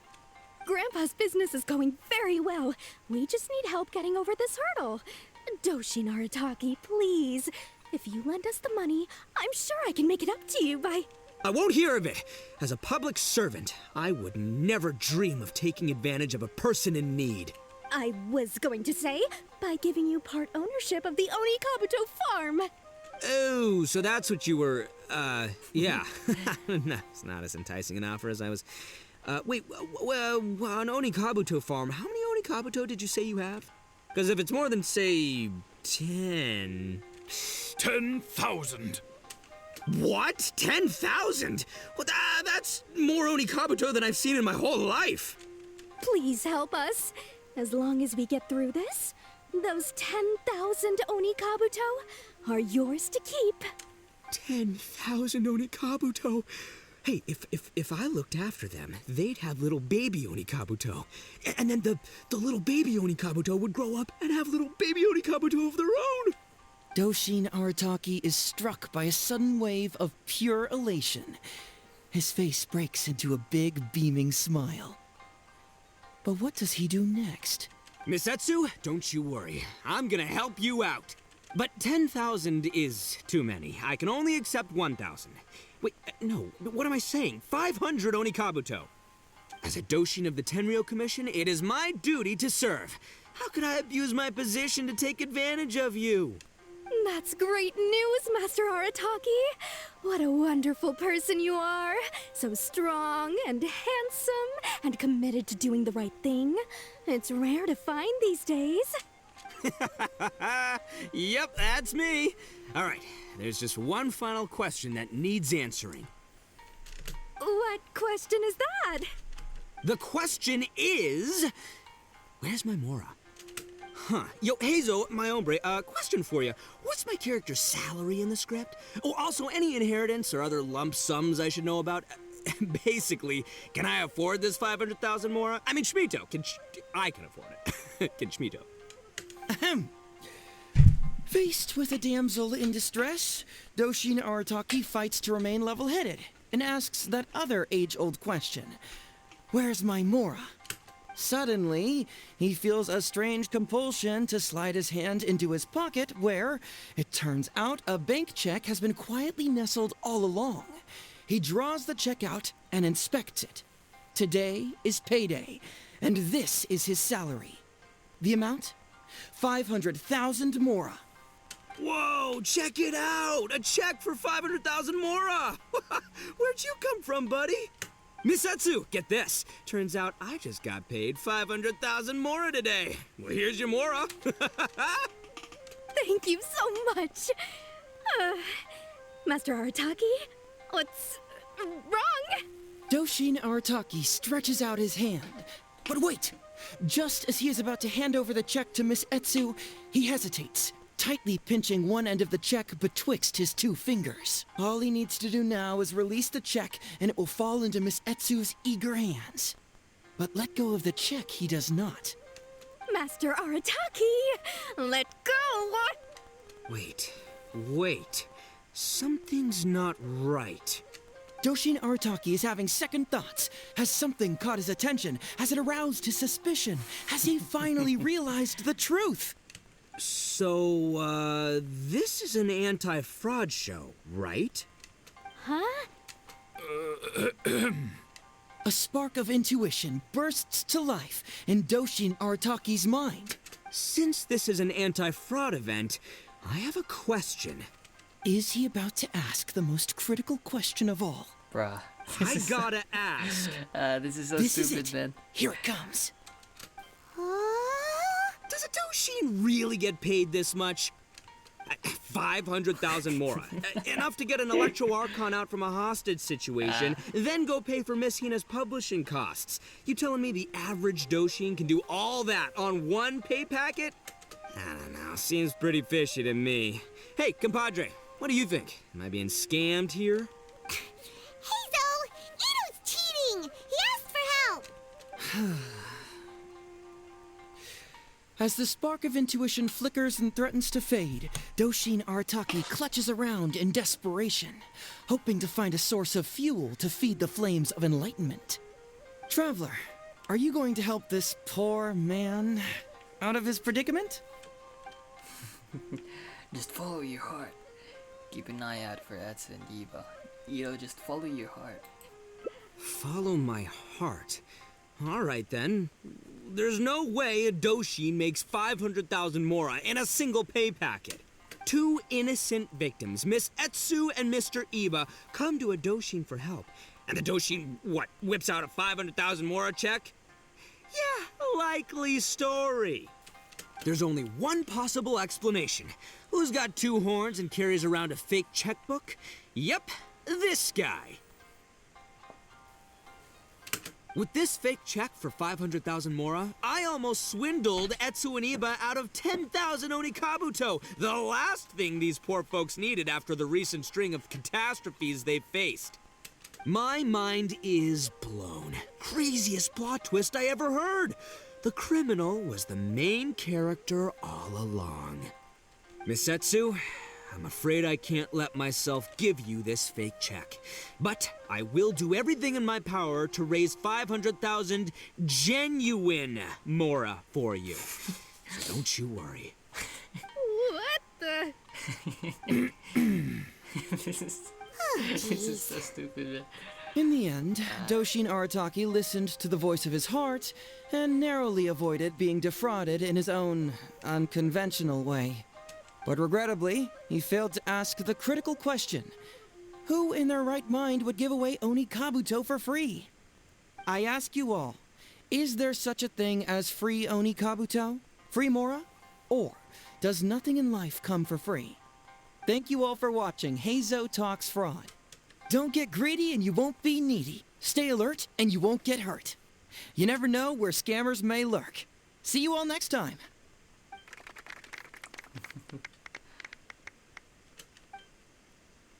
The show ends on a high note with thunderous applause. Wait, my man, what did you mean when you said I avoided being defrauded? I thought I was the fraudmeister here. Maybe someone should have read the script. Miss Etsu and Master Iba were the scam artists. Duh! You were the one they were trying to scam. What? Huh? I was being conned? Darn, I can't believe they got me. Well, you still managed to protect your money. In the end, they didn't succeed. Yeah, but that was a happy coincidence. They scammed me, and I fell for it. Guessing it wasn't your first time either, huh? It was such a cheap trick, too. Oh, this is killing me. The trick is a common one for a reason, but don't underestimate it. That's how you end up being a victim. But how am I gonna protect my gang if even I get fooled by such cheap tricks? Don't blame yourself, old chap. In fact, you know what? I was also conned today. Yeah, me, of all people. Does that make you feel better? You too, hombre? No way! No, that's impossible. You're just trying to cheer me up. Oh, no, it's the truth. Please, just take a look at the present I got for you. He opens the box that Heizou handed him. Wait, why can't it move? That's just it. I'm sorry to say, it's just a figurine. Bruh. What? A figure? You mean it's a fake? Yeah, and it's all my fault. I was duped by the Onikabuto vendor's false advertising. What a colossal fool I am. Taken in by a common street vendor? Ugh. So you really were conned, dude! Let me take a second to let that sink in.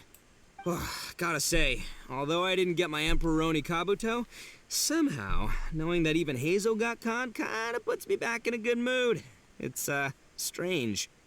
Maybe I'm sharper than I'm giving myself credit for.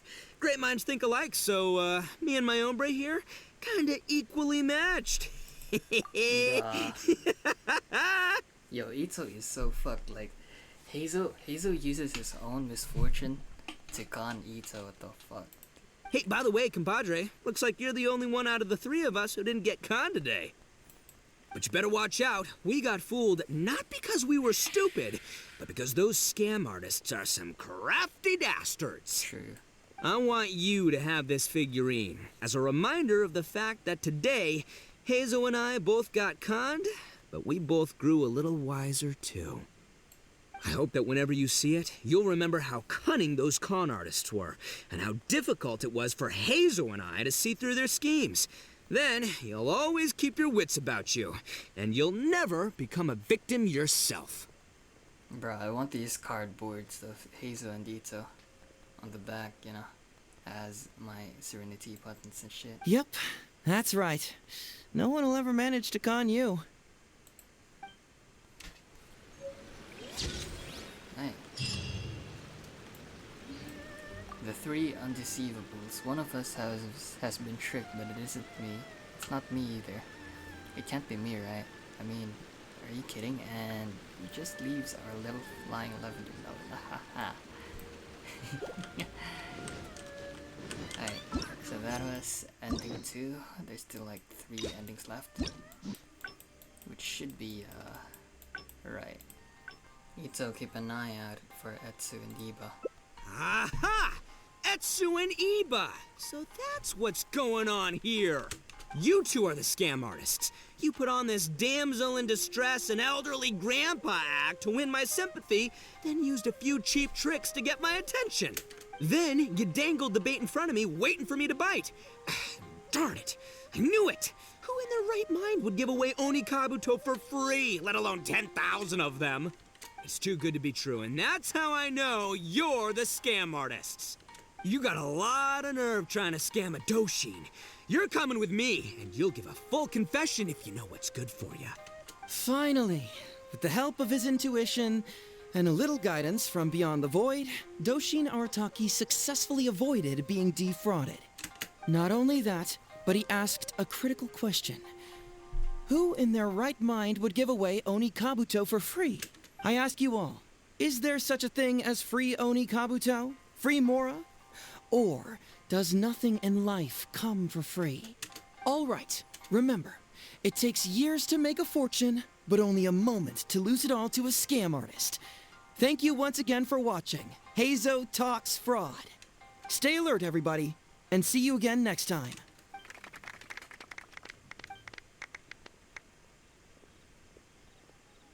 So, how's my acting? I think I did just fine without a script. Those two would-be scam artists need to up their game if they want to have a chance of taking me down. Hello? Without that hint from the Traveler, you would have handed that cash away without a second thought. Right, yeah. I should thank him for the timely hint. But I pretty much knew off the bat that something fishy was about to go down, so, it was just a matter of time before I saw right through their scam. Seriously, oldest trick in the book. Who's gonna fall for that? Old tricks they may well be, but the reason they've stood the test of time is that the ideal victim is always out there somewhere. People who are behind on the times, naive, socially isolated, or have cognitive deficiencies. Just because they don't always get noticed doesn't mean they're not there. Scammers cast a wide net. Sure, maybe 10,000 fish will escape, but they only need one catch for them to win and for us to lose. Well, no more losing from now on. Not with me here to protect everyone. I think we can all agree that my performance today shows I'm savvy enough to keep the scammers at bay. Don't be too confident. Anyway, Ito, my old... What was it again? Ah, yes, bro. Here's the reward you were promised. Ah, music to my ears. Emperor Oni Kabuto, come to Papa. Oh, look at those sharp horns and those beautiful stripes. Well, hold on. Heizou, my hombre, why won't it move? Hey, bud, move! Oh no, I think this one might have, joined the big beetle battle in the sky. It's a figurine, so not the moving kind. What? A figure? So, it's a fake? Man alive, you seem a little surprised. Wait, you didn't actually think this was a real Oni Kabuto, did you? No, surely not. Ito, old chap, you must have seen from the photograph that it was a figurine. Don't tell me you didn't notice. Really? You little punk! Give me my Emperor Oni Kabuto now!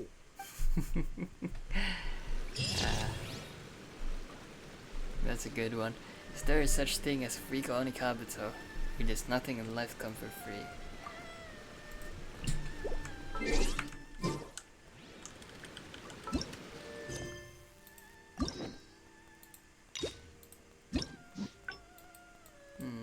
Okay, we'll go here then.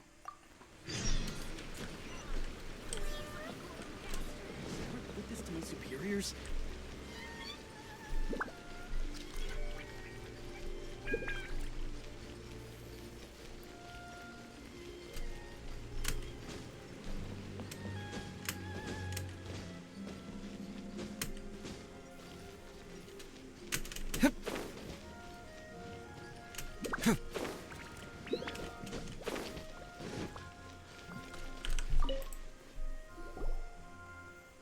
So, have you gone through the case files? Is there anything that caught your eye? The Prince of Mischief bullying children in Hanamizaka. That case should be easy enough. Just leave it to Uesugi. This complaint letter I received is more important. I was hoping I wouldn't have to drag you into this, but it's just occurred to me that with your help, I might be able to wrap up this problem. Alright then, tell us about the complaint letter. It's from Sango, the president of Bantan Sango Detective Agency.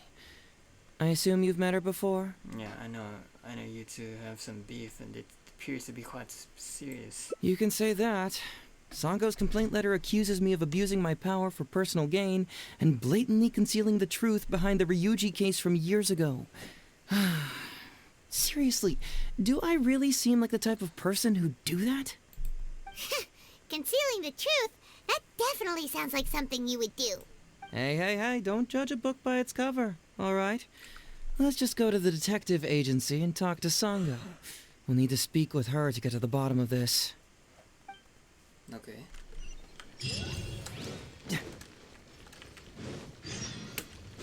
Welcome to Netsuke no Gencraft.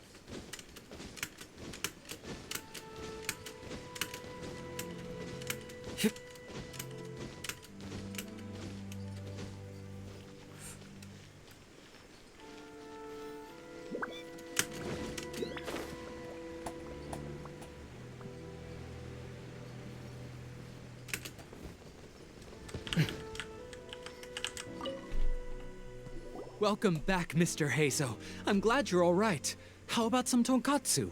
You must have missed the taste of home after so long. Maybe next time, Ryuji. Seems like somebody's been expecting me. And I'm afraid they're only gonna be disappointed once again. Well, look who it is. The great Detective Heizou. What nonsense were you talking about just now? I've been worried about you, you know. So much so that I took the trouble to write that heartfelt letter to the Tenryou Commission. Well, was it sufficiently flattering for you? Uh-oh, they're at it again. Let's not waste the traveler's time, Sango. Just tell me, what do you want? Fine by me. My request is simple. Disclose all the details of the Ryuji case. It's time you stop hiding the truth and let me investigate it thoroughly. First of all, that case has already been solved. Second, I've disclosed everything the police station has on the case. And third... Enough! You can only fool Ryuji with that. If you don't want to cooperate, I can assure you that I will write more letters to the headquarters of the Tenryou Commission. I will not give up on this case. Wait! Hold on! Can someone please explain what's going on here? Paimon doesn't have a clue what you two are talking about. All right, let me explain.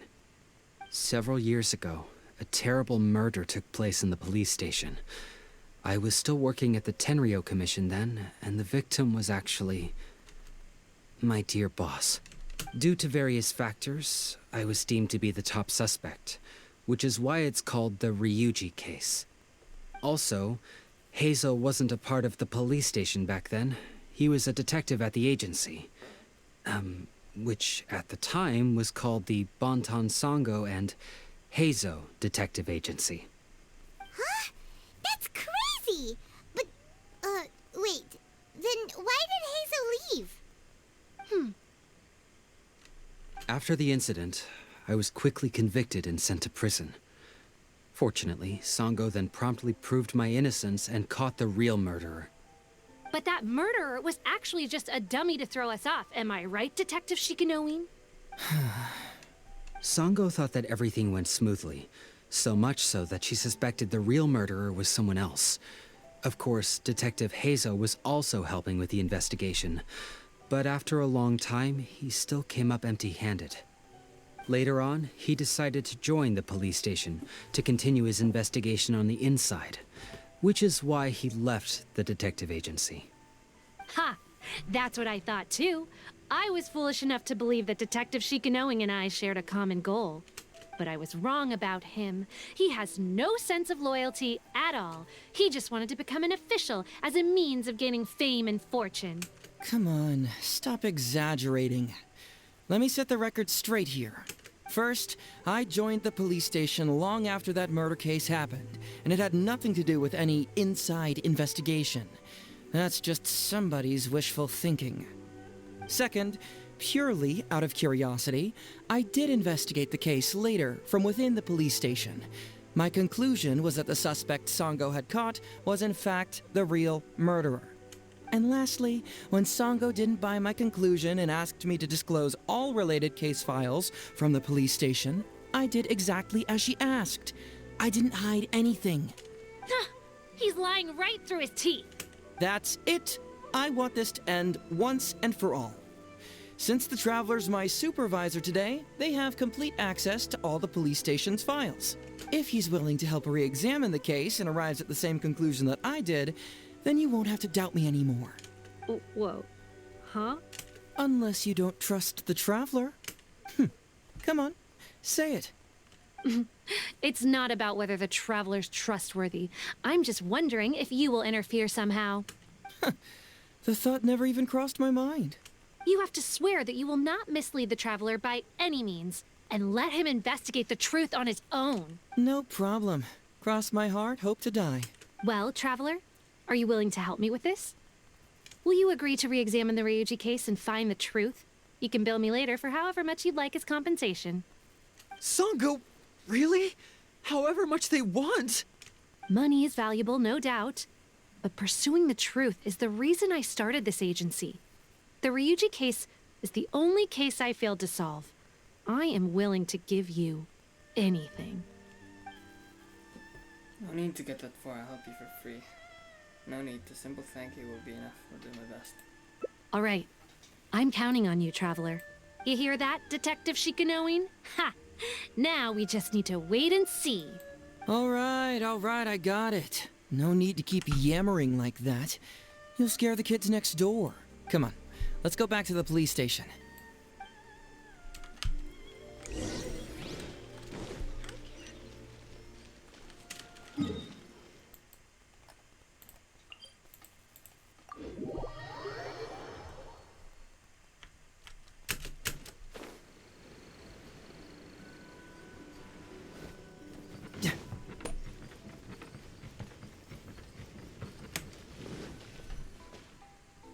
All right, hang out here for a sec.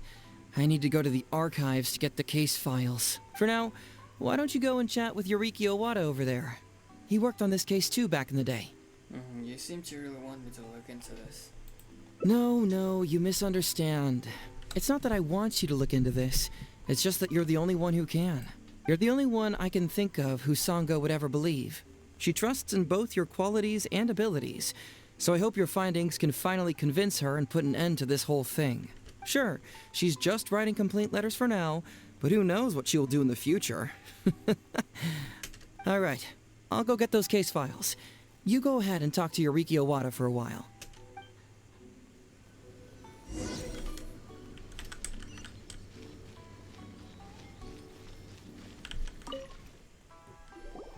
Oh, hello there.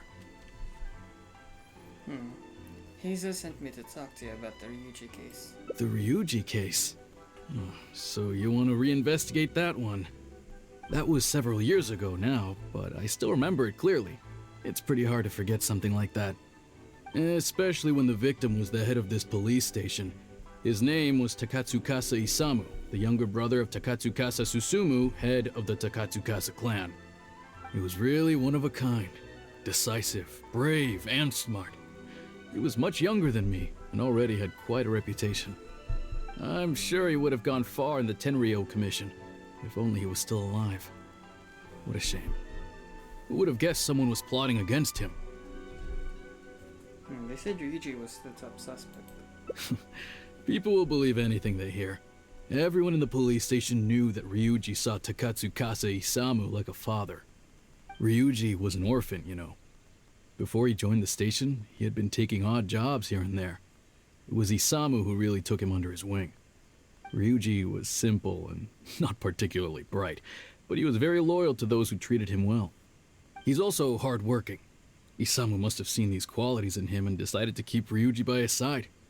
Ryuji worked with him for years after that, and was even promoted to be his personal assistant. Do you really think Ryuji would do anything to harm him? So, then why was Ryuji convicted? Even Paimon can tell that's a mistake. Well, here comes the interesting part of the case. Within a week, and before all the loose ends had even been tied up, Ryuji received his conviction. Moreover, it was signed by Madame Kujo Sara. What? Why would Sara do something like that? What do you think, Owada? I'm getting older now, and my eyesight is poor. I can't see too clearly anymore. Hey, come on, Yoriki Owada, there's nothing to see. It's obvious that the Kujo clan did it. You can't just go around saying things like that, Wisuki. Those were just hearsay. There was no evidence. That's not true.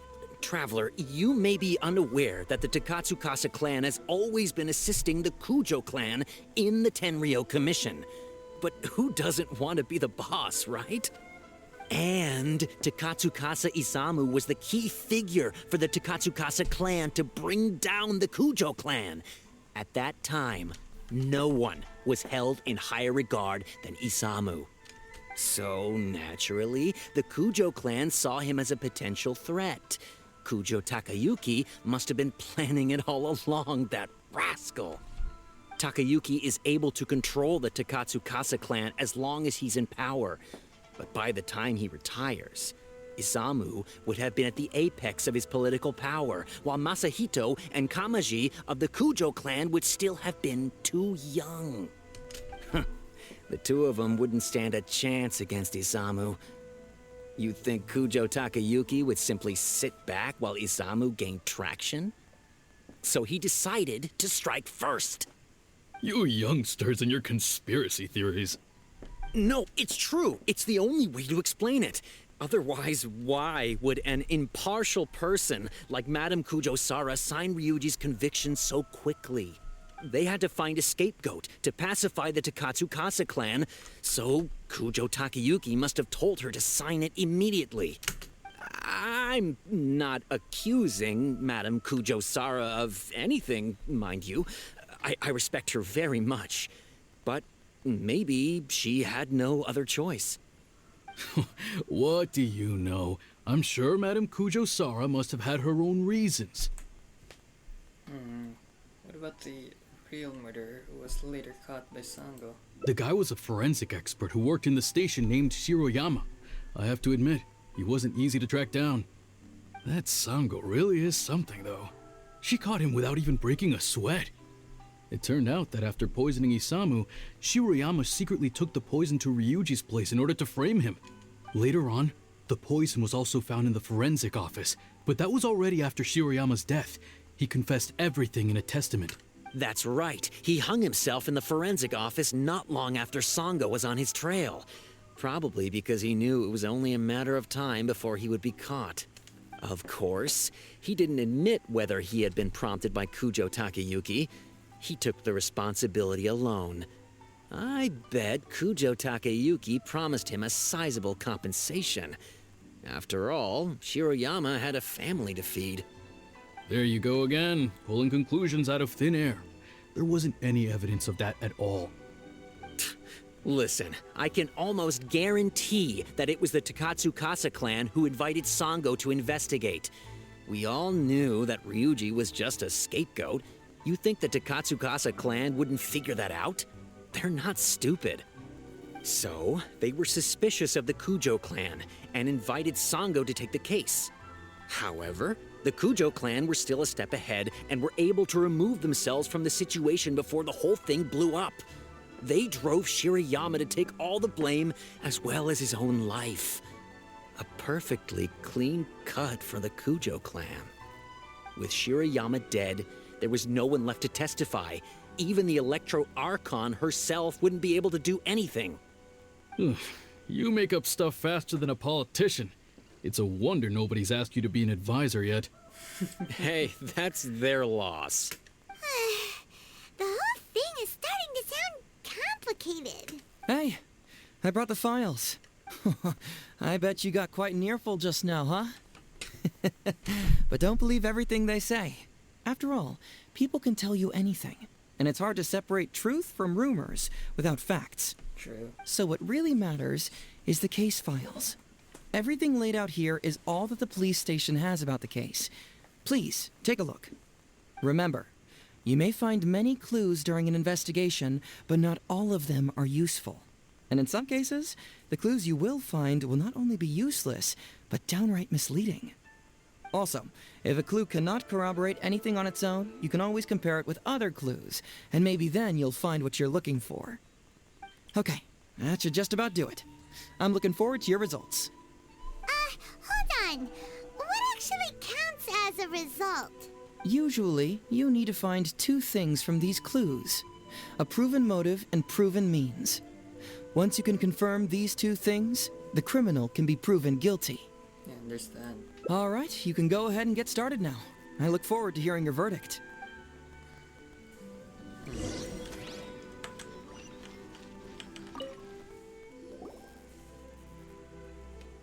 So, what did you find? Have you come to a conclusion? Nothing yet. I'll keep looking through the files. Sure. Let me know once you've made some progress. Wait. Oh.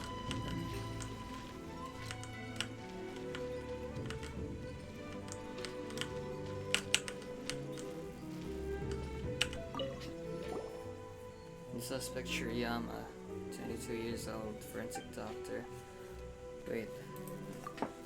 Shiriyama grew to resent his boss, Takatsukasa Isamu. Following conflict at work, he then secretly bought a bottle of poison to kill him in revenge.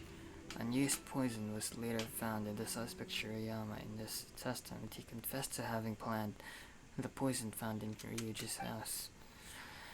For the crime from premeditated murder, Shiriyama is hereby sentenced to death. Punishment cannot be carried out as the suspect ended his own life before the execution could take place. These files shall be kept as evidence. Signed, Kujo Sara. Huh. So Shiriyama's conviction was also signed by Kujo Sara, just like Ryuji's.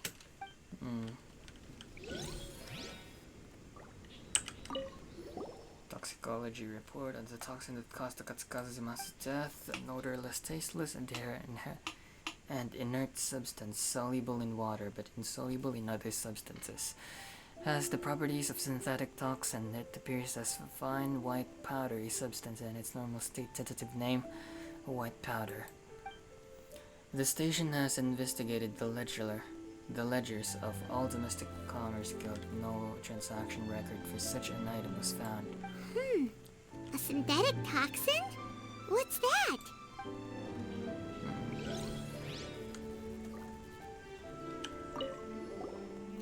It's a blank. Looks like someone tore out a few pages. That's weird. There's nothing here. This must be some of the false information that Heizou told us to look out for.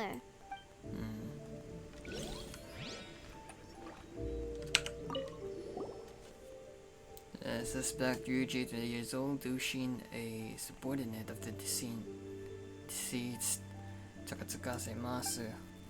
Ryuji grew to resent his boss, Takatsukasa Masu, following his conflict at work. He then secretly revenge and used poison. For the crime premeditated murder, Ryuji is ordered to remain in temporary incarceration awaiting trial. This file shall be kept as evidence. Signed, Kujo Sara. Wow.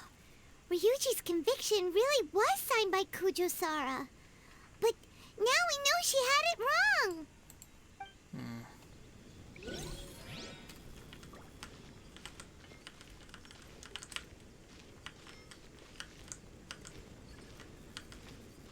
The autopsy report. The deceased of the Takatsukasa, 41 years old, police station manager. Clothes intact at time of death. No visible trauma observed in the body. No sign of a struggle. The throat was congested and swollen, caused by a cold before his death. Local ulceration was found in the stomach and intestines, caused by a novel toxin found in the stomach contents. Stomach contents include partially undigested soft rice residue, small volume of fish liver paste residue, the main ingredient of which is highly concentrated fish liver extract, a valuable nutritional supplement.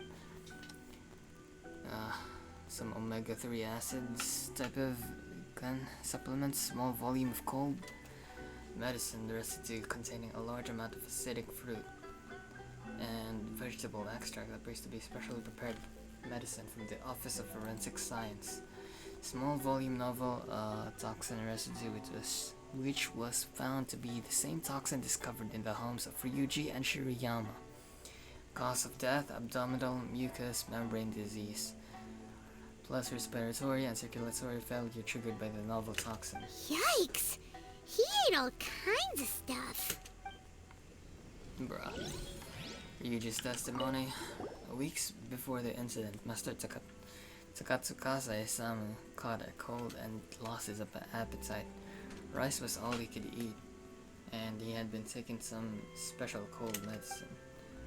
The night before the incident, he had yet to recover and was still busy with his work. So I was worried about his health when Dr. Shirayama came to deliver the medicine. I consulted him about a health supplement.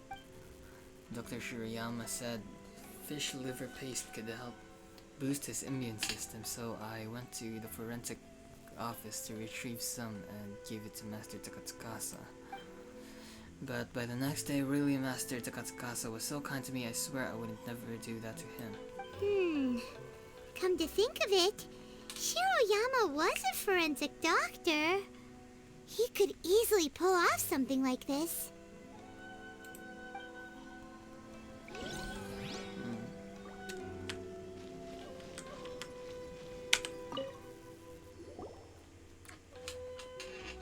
So, what did you find? Have you come to a conclusion? Yes, I did. Really? You found the criminal's motive and means that quickly? Awesome. All right, let's talk about the motive first. What clue reveals the criminal's motive? Conviction of Shirayama. Although the conviction states that Shiroyama grew to resent Takatsukasa Isamu due to work conflicts, it's not detailed enough for us to understand the motive. Perhaps you should give it some more thought. Nothing yet, I'll keep looking through the files. Sure. Let me know Wait. once you've made some progress. I thought I've read everything. Bruh. Okay.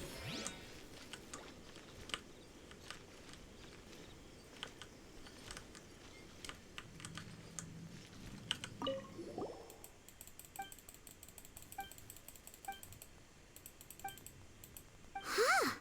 So Shiroyama...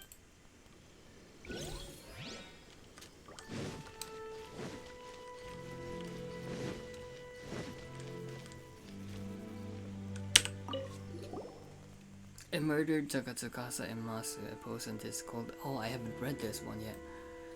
I poisoned his cold medicine. Although he appeared to be honest and honorable in public, in secret he asked me to search out a new type of poison to get rid of those who opposed him. Oh. He also said that if I refused, he would have thrown me in prison. He used my family to blackmail me.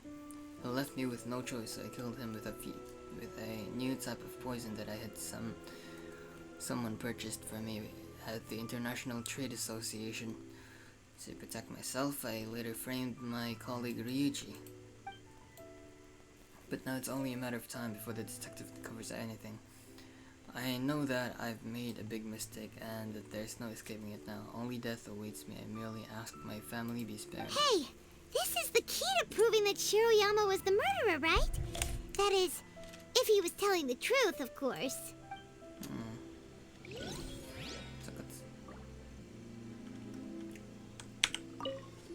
A noted placed Shirayama's testament. After comparing the handwriting, it was confirmed it was written with the deceased Takatsukasa Masu. Shirayama, long time no see. I trust the thing that I asked you for is in progress. I paid a visit to your home today while you weren't around. Thankfully, your wonderful wife welcomed me in. She's a fine woman, a perfect match for you. Your wife is 5 months pregnant, I believe. Fancy that, my wife too. I took the liberty of returning once more to provide her with some health supplements.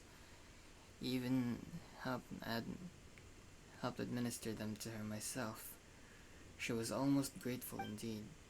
You will be equally grateful to me, no doubt. Then don't keep me waiting. Takatsukasa Isamu Isamu seems like a thoughtful person, but something about the tone sounds weird. Yeah, it's like he's blackmailing shit. I bet I found one. So, what did you find? Have you come to a conclusion? Yes, I did. Really? You found the criminal's motive and means that quickly? What clue reveals the criminal's motive? Shiriyama's testament and Ryuji's testimony. Shiriyama's testament and Takatsukasa Masa's. Yes! Excellent work! According to the victim's message, the two had deep conflicts. Although we cannot confirm whether the poison had been requested by the victim or not, it is true that Isamu used Shiroyama's family to blackmail him. Such circumstances could be enough motive for Shiroyama to commit the crime. But wasn't Takatsukasa Isamu good to Shiroyama? He even went to Shiroyama's house to bring health supplements. But maybe he didn't really bring health supplements. Maybe it was something bad. Is that what you think, Paimon? Well, we later found out that what Takatsukasa Isamu sent to Shiroyama's house was indeed health supplements. But if you consider the circumstances, what he sent wasn't important. What was important is that sending the supplements was actually a dangerous signal. Isamu was essentially implying, I can put anything in your wife's supplements at any time. If you really care about her safety, then get me what I want. So scary! Your assumption sounds like a real threat. You're not really that dark inside, are you? You don't really catch criminals by standing in the light, do you? Basically, these two clues work to verify each other, and the murderer's motive is confirmed. Now? Okay. Next, which clue confirms the criminal's means? So, what did you find? Have you come to a conclusion? Yes, I did. Ryuji's testimony and conviction to Shiriyama, autopsy report, Shiriyama and the...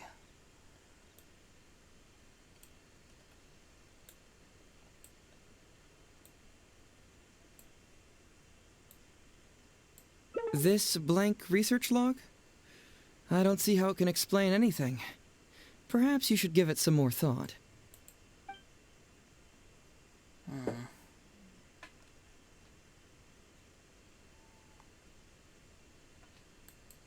Bingo! The autopsy report confirms that the cause of death was a special toxin. The testament indicates that Shiroyama used his position as a forensic expert to mix the toxin into the cold medicine taken by the deceased. But is that really the truth? Is it not possible that the toxin was mixed into the fish liver paste? Well, according to the toxicology report, this white powder only dissolves in water.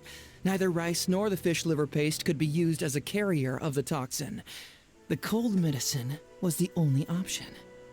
Putting the poison elsewhere would not only fail to guarantee a lethal dose, but would also increase the chance of it being noticed by the deceased. Therefore, the means is also confirmed. Add that to the motive for the crime and... Whoa! So the murderer really was Shiroyama!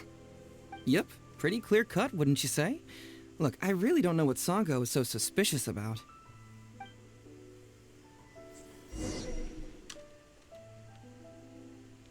Yeah, it's pretty clear cut. Huh. You could say it's almost too clear cut. Wait, I still have some questions. Oh? Well, let's hear them. Maybe I have answers. What's bugging you? Why is the research log from the Office of Forensics blank? Did someone tear out some pages?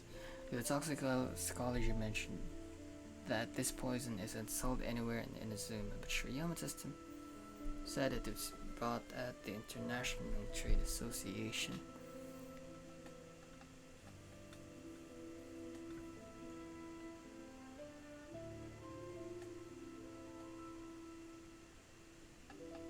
No, that's not a... Why is the research log forensics? Yeah, this one. This also puzzles me. Maybe someone doesn't want us being privy to the contents inside, or maybe Shiroyama tore a bunch of pages out by accident. But regardless, this isn't essential to the case. Like I said before, a lot of what comes up in an investigation is irrelevant information. The crucial elements are Shiroyama's motive and means, which we have established.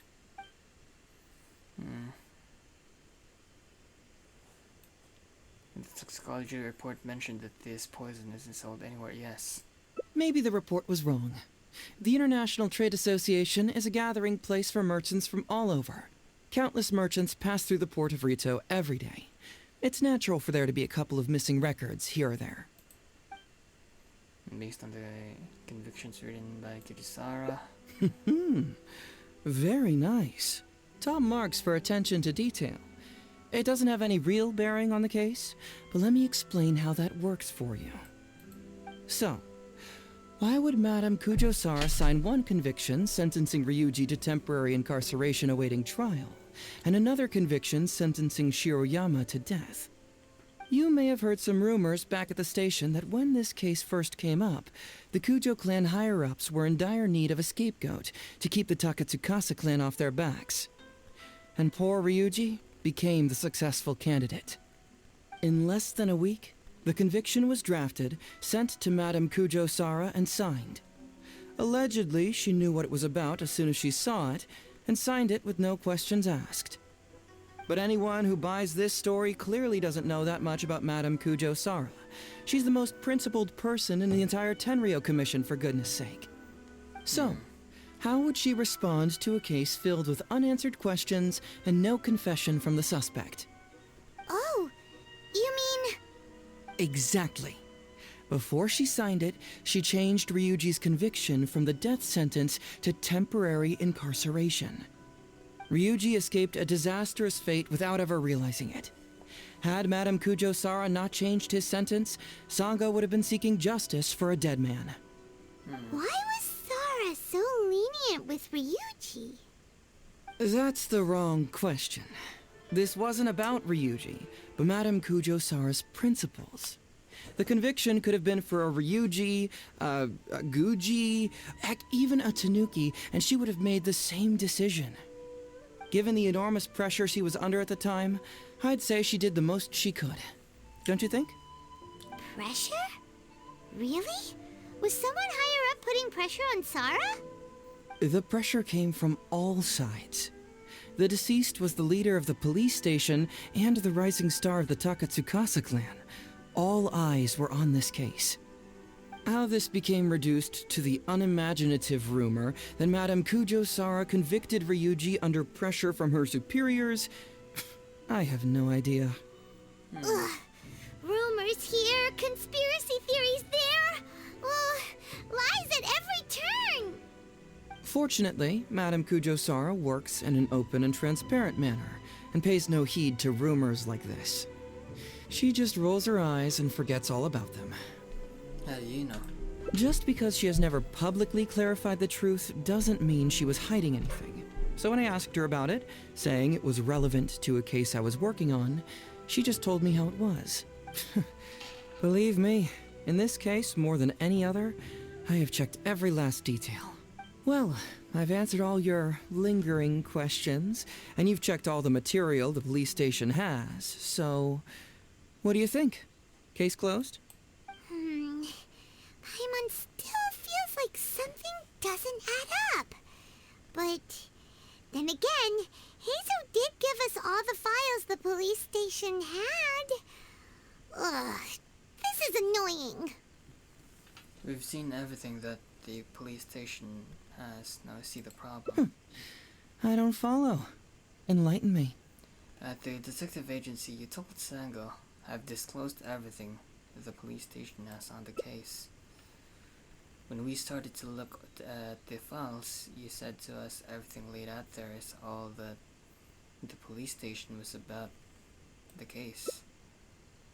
Just now you said it again, you've checked all the materials the police station has. Right! Why do you keep emphasizing emphasizing police station every single time. You tell me. Why do I keep emphasizing police station every time? Because you're trying to hint that there is other information that the police station doesn't have. So we're finally here, huh? I was starting to think our investigation was about to end a little early. That would have been a real shame. And alive, you finally saw through my little game. You're absolutely right. There is other information that the police station doesn't have. Reason being? It's my own evidence. And this evidence should help answer a couple of your questions more clearly. Why was the research log from the Office of Forensic Science blank? And where did the white powder come from? Aha! Paimon knew you were keeping secrets! Don't you have secrets too? No. Nope. Definitely not. Let's talk somewhere else. This isn't the best place for this discussion. Okay.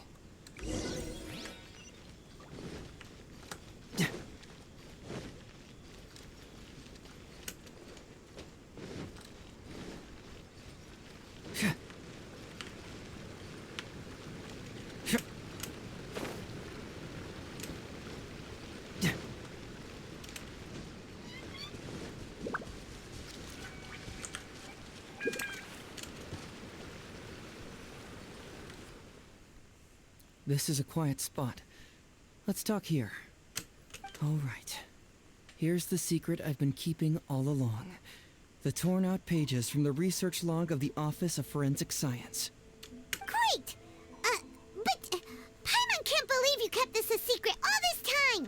It's not like you think. I wasn't the one who tore out the pages. Look, just read it over first. Should I read everything? My god, Forensic Office Research Log Excerpt.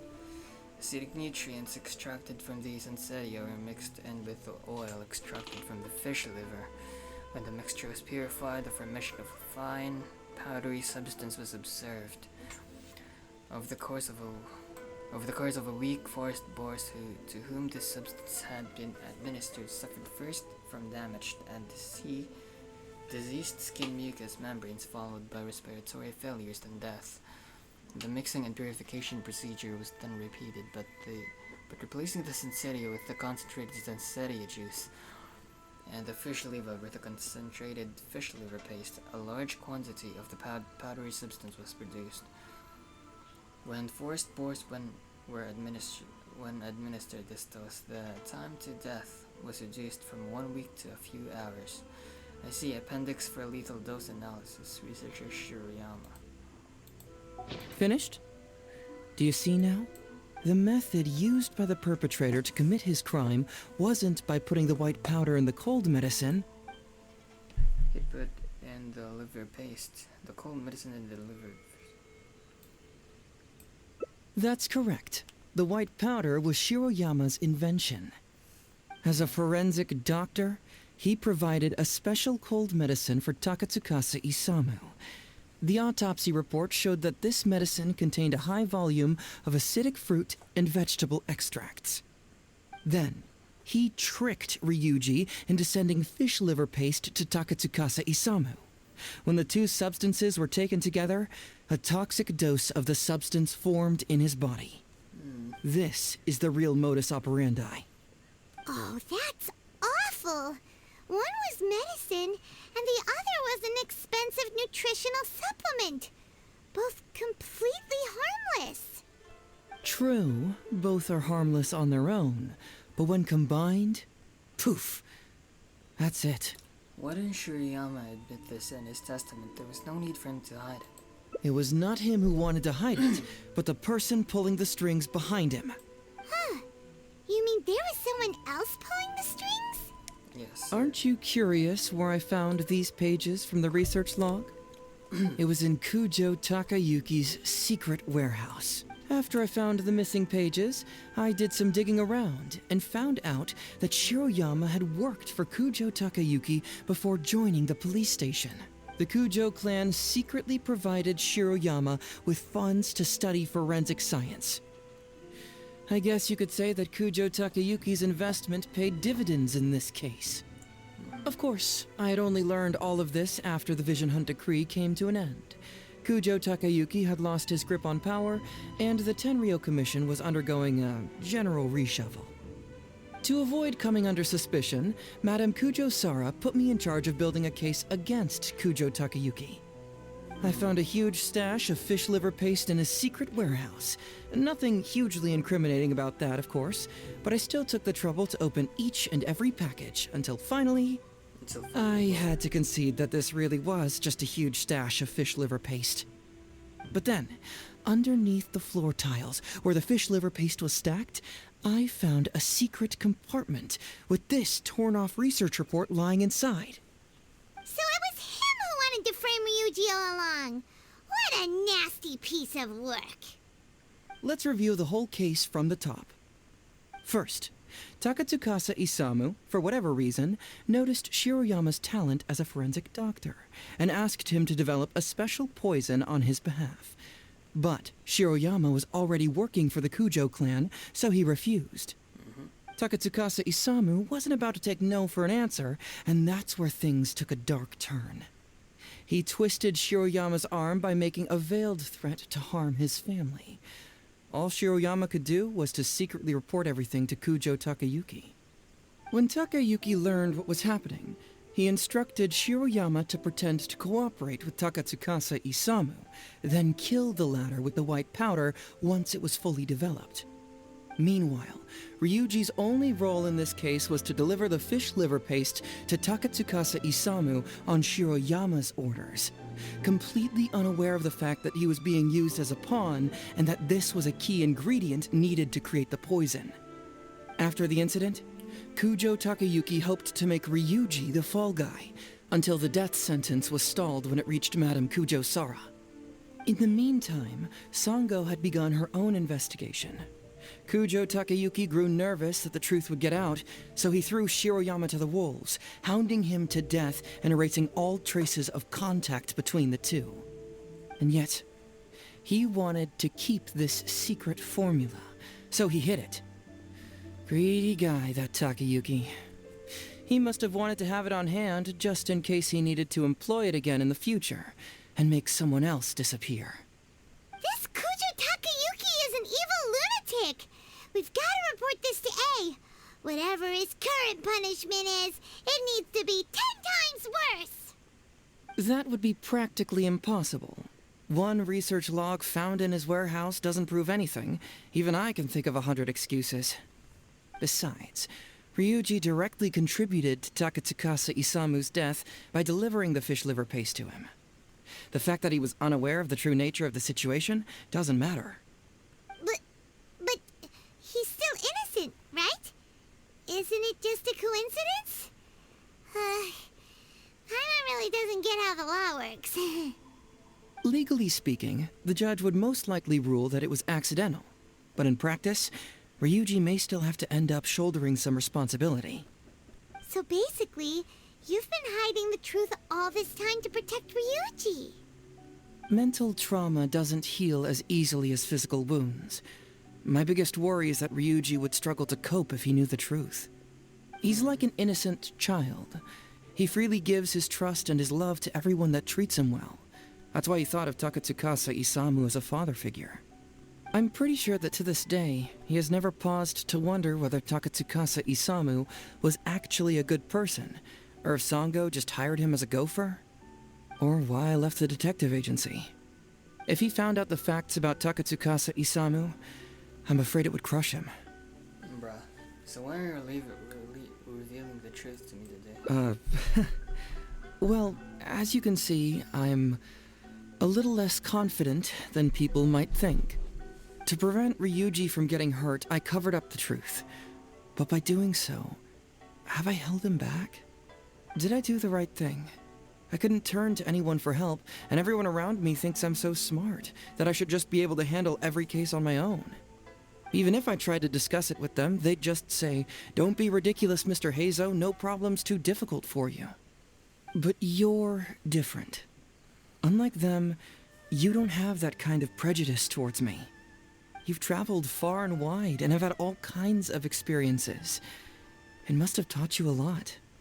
most importantly, my intuition tells me that you're someone special, that I can trust you and that you can help me. Right?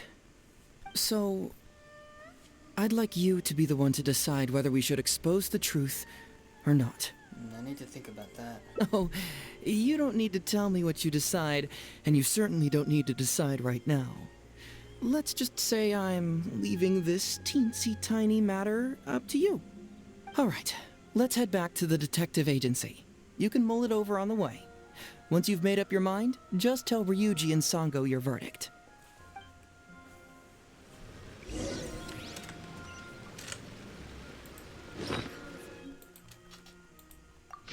It's still the same, but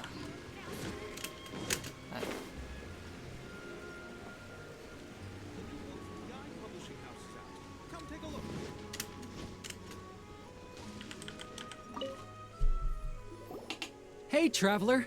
Hey, Detective Heizou. You're back already, huh? I bet you're tired. Well, I just bought some tonkatsu.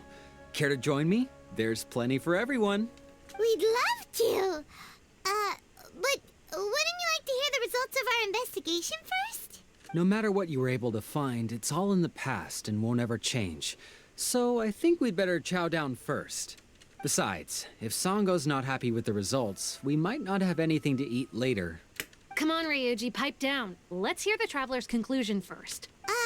Okay then. Over to you, Heizou and Traveler. Don't worry, just tell us your findings. Everyone trusts you, as do I. Sango was wrong about Heizou, and the murderers indeed Shirayama. Detective Heizou hid some evidence. The truth of the matter is,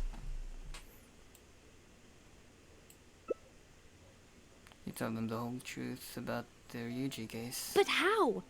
How could this be? Huh.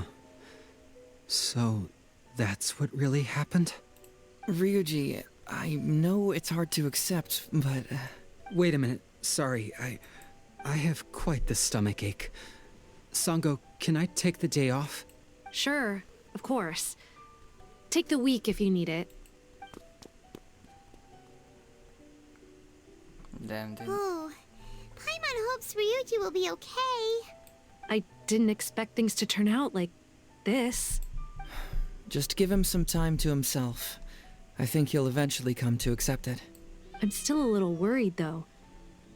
What if he doesn't come to work tomorrow? Then we'll go to him. Don't you worry about that, Sango. You need some time to process all of this, too.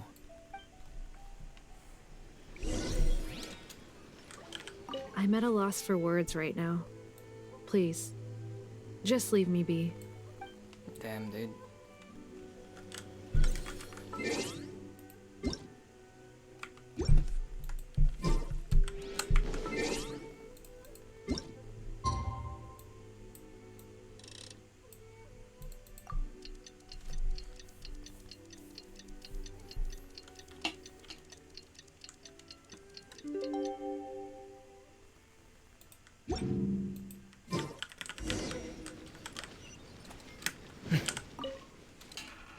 Ah, you're here.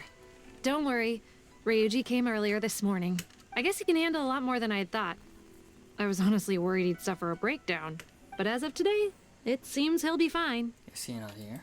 He went over to Natsuke Nogen Crafts to buy something. Let's go find him then. Before you go, Heizou, I kind of understand now what you meant when you left. Oh, really? I'm happy to hear you say that. All right, time to find Ryuji.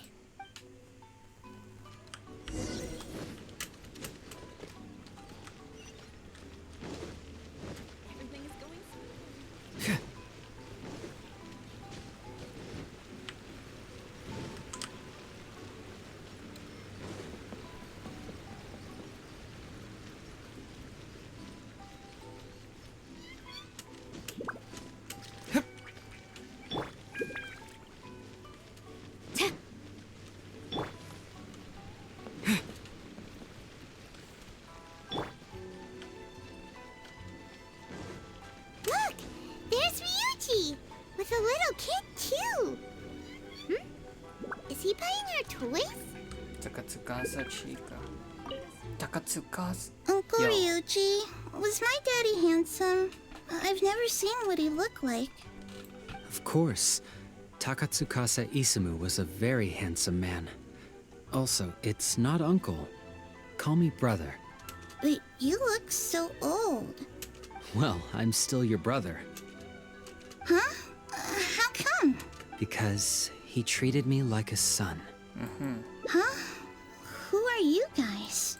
We're friends with your big brother Ryuji, and with your father, too. Oh, really? Yay! I've met loads of my daddy's friends today. Can you tell me some stories about him? I really want to hear them. Sure. Why, I know enough stories about your old man that if I started talking now, you'd be all grown up before I finished them.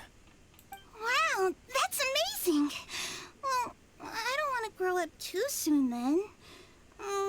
Maybe when I'm 100. No, 200 years old. No, 300 years old. Yep, I'm gonna wait until I'm 300 years old before I become a grown-up, so that I can make sure I finish all the stories first.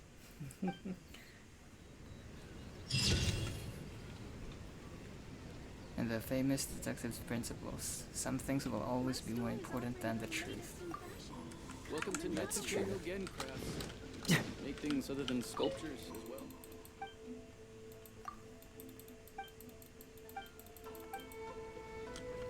Oh, that's a scam. So, only one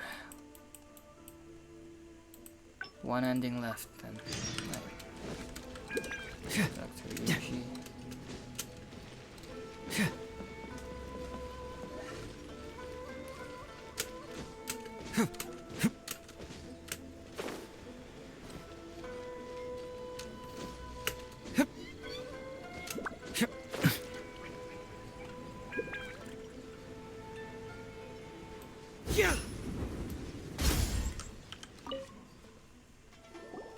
Hey, Traveler. Hey, Detective Heizou. You're back already, huh? I bet you're tired. Well, I just bought some tonkatsu. Care to join me? There's plenty for everyone. We'd love to. But wouldn't you like to hear the results of our investigation first? No matter what you were able to find, it's all in the past and won't ever change. So I think we'd better chow down first. Besides, if Sango's not happy with the results, we might not have anything to eat later. Come on, Ryuji, pipe down. Let's hear the Traveler's conclusion first. Okay then. Over to you, Heizou and Traveler. Don't worry, just tell us your findings. Everyone trusts you, as do I. Sango was wrong about Heizou and the murderous Shirayama. Well, what do you know? I suspected that was the case. Please rest in peace, Master Takatsukasa. No, impossible. Traveler, are you sure you checked every last file carefully? Trust me, I did. Ugh, no, you little chicken-knowing Heizou. You didn't pull any shenanigans on the Traveler, did you? Sango, no accusations without evidence, remember? The truth is out and the case is closed, Sango. Please don't send any more of your harassment letters to the Tenryo Commission. Well, I really owe it to you, Traveler. I'll be sure to properly thank you later. Until then, see ya. Hey, you're not going anywhere! And that's it. Hi. Thank you.